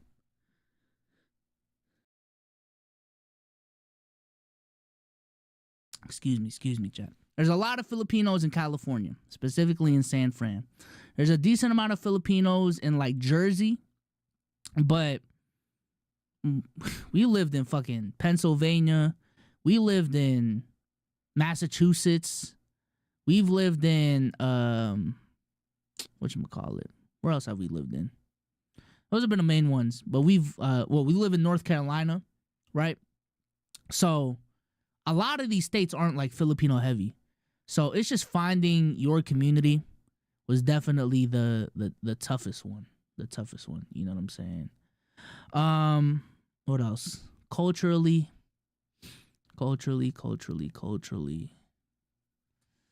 Outside of that, I feel like I'm definitely blanking. on a bunch of different things here.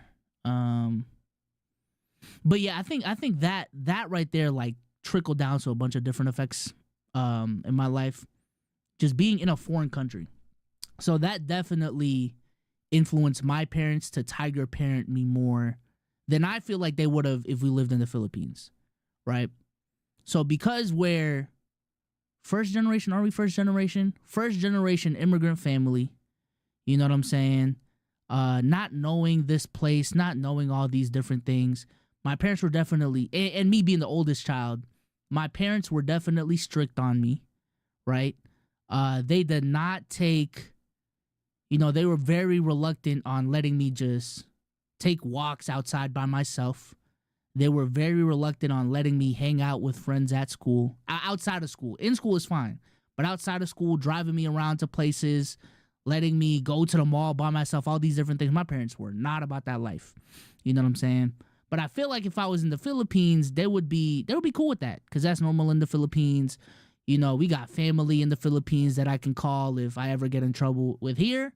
Bro, the only person I know is my parents and maybe a friend that we kind of trusted because they were Filipino. Like, it's not family for real. So all those different aspects in my life definitely trickled down. I'm still feeling some of those effects to this day. Whatchamacallit? Even I know it's a controversial one on the topic. The whole Turo fucking car rental conversation. In hindsight, I feel like the reason why I think like that kind of stems back to like how my parents moved when we weren't citizens here. Like that's low-key deep-rooted trauma if we really want to have that conversation. Because my parents were definitely on some, hey, we got to play it by the book. We can't break the law. If we break the law, our fucking visa's going to get revoked. We're going to get separated as a family, all these different things.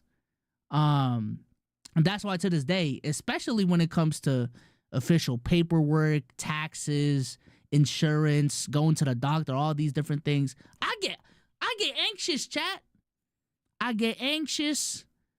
I choke up, all these different things. And I think that's like a lot of that is rooted in how I was raised. I don't blame my parents whatsoever. They're trying their best. They're trying to navigate raising their oldest child in a foreign country. That's already hard enough. So, I don't blame them. I don't resent them or anything, but it's just the reality of my situation, y'all. It's just the reality of my situation. Now I'm yapping, but that's why I'm here. Okay. Let's see. As a Filipino, why are you all so short? Genetics? I don't know. What the fuck? Let's see. How accurately can you distinguish different types of Asians? For me, around 80% as a Korean. I can distinguish Southeast Asians from East Asians. But, and this gonna sound racist, can I tell the difference between a Chinese person and a Japanese person just by looking at them? Probably not. Or a Chinese person and a Korean person, or a Korean person and a Japanese person? Probably not. You can even throw a Viets in there. I don't know. But I can tell the difference between a Cambodian and a Japanese person. I could definitely do that. Okay. Let's read a couple more here. Do you consider yourself the Mexico of Asia or Mexico the Philippines of the Americas?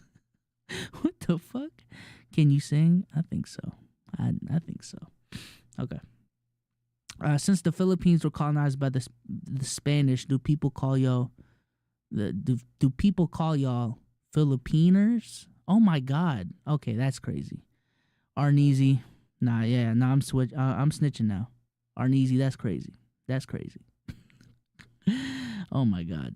Okay. All right, Jaybird asks, top 5 Filipinos.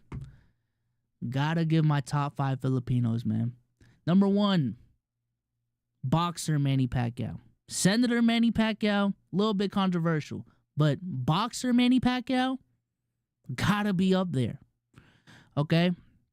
I am then gonna put Bruno Mars. Definitely repping our singing genes properly. I am gonna put Bruno Mars in this category. Top five. Ooh. Top five. And Curtis, the beauty of the Philippines. Man, if I were to point y'all to a beautiful Filipina, I would point y'all to Ann Curtis. I'm gonna show y'all. No cap. Because y'all don't know ball for real, man. It's cool. And I can't name all Filipino Americans. You know what I'm saying? Top 5 Filipinos, all of them being all Filipino Americans. That's self-hate. That's self-hate. This is Miss Ann Curtis, okay? She's been in the game for over 20 years. I'm pretty sure she's like close to 40, chat. I ain't gonna lie. Still going strong.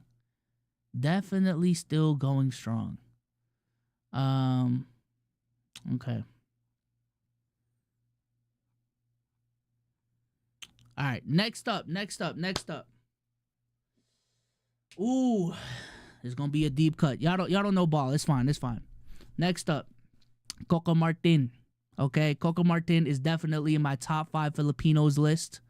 Okay, Coco Martin is an actor in the Philippines. He's like our The Rock. He's like our Dwayne Johnson, chat. He's our Dwayne Johnson.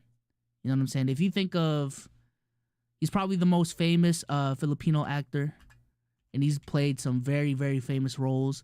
But if there's like a really, really big role, he's probably gonna play it. Okay. Yeah. He's probably gonna play it. Okay, so I got one more slot left, chat. One more slot left. I need some inspiration.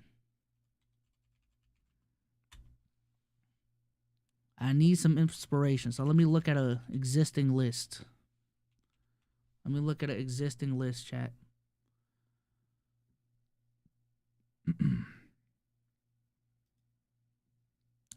an existing list. There's a lot of like low-key Filipinos that y'all don't know.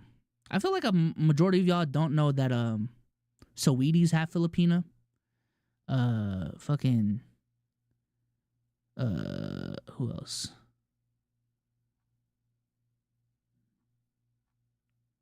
There's a couple others. I'm blanking on their name right now.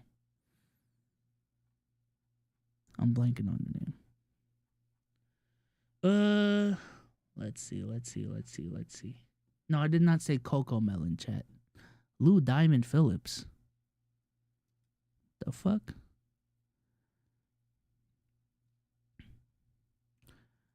Okay. I'm gonna just do this. This is gonna be a cop-out. Number 5, Valkyrie. Okay? Number 5 is Valkyrie. Okay. I need a new gen name in there, chat. Definitely need a new gen name in there. Valkyrie makes it to my top 5 Filipinos list, man. Yeah. Even though she's like 30. But hey. Okay.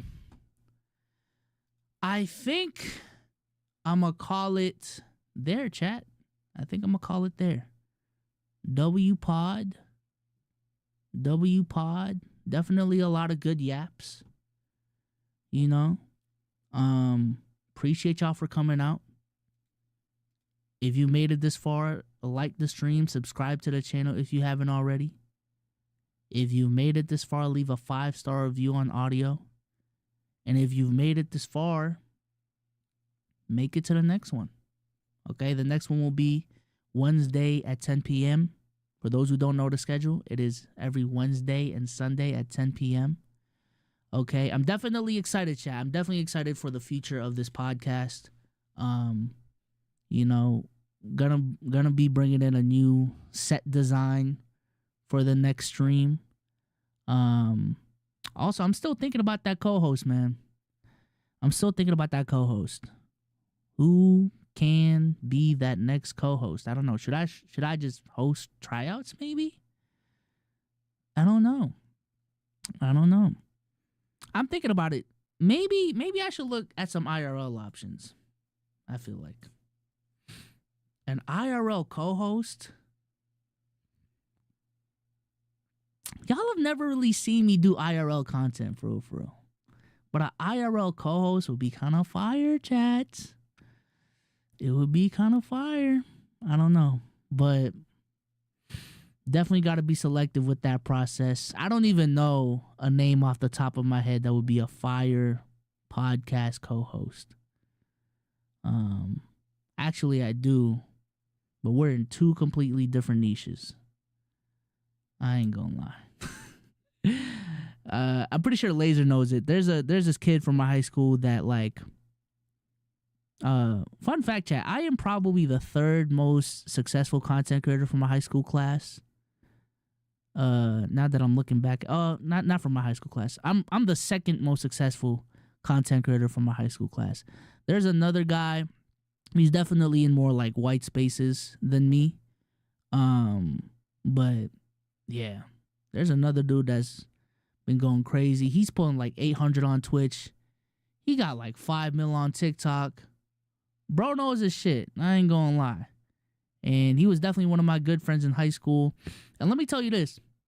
There's certain people in high school that I definitely look back and say, damn, if you just knew how to apply yourself, you can definitely make it in this content shit. He was not one of them. This dude was mad quiet in high school. Just started yapping on TikTok during COVID. Went crazy. I'm gonna show y'all who it is. Cause this is no diss. Like, I genuinely am just surprised by his blow up. And I'm proud of him too. Let's see. Y'all definitely yeah. Y'all probably won't like his content for real. But yeah, this is him, man. This is him. This is like his second account too. 1.4 million. 1.4 million on TikTok. Look at these views. Like, these aren't like empty stats. Like, these are insane views, chat. These are absolutely insane views. And I think he has another TikTok page. Let me see. He has like multiple TikTok pages. Yeah, he has another one with 2.1 mil. He has another one with 400K. And I think he has another one that got clapped on TikTok. Like, I think he's live streaming right now. Yeah, but yeah, these aren't, he pulling views though, chat. Like, views on TikTok. You know what I'm saying? So, I'm definitely proud of him. Absolutely proud of him and his success. Let me see how much he's pulling on Twitch right now, actually. Let's go on Twitch. Look, Harp, this room has a nice view. See, he got 700 in there. Like, he's really legit. Yapping does get views, chat. Never seen this Caucasian man in my life. Shout out to him, though. Hey, man. Like I told y'all, y'all probably weren't going to know him. But he would probably be my IRL option 1. But he may have actually moved to LA. But nevertheless, let me stop yapping. Appreciate y'all for coming through. This will be up on Spotify as soon as possible. And I'm out of here, man. Peace.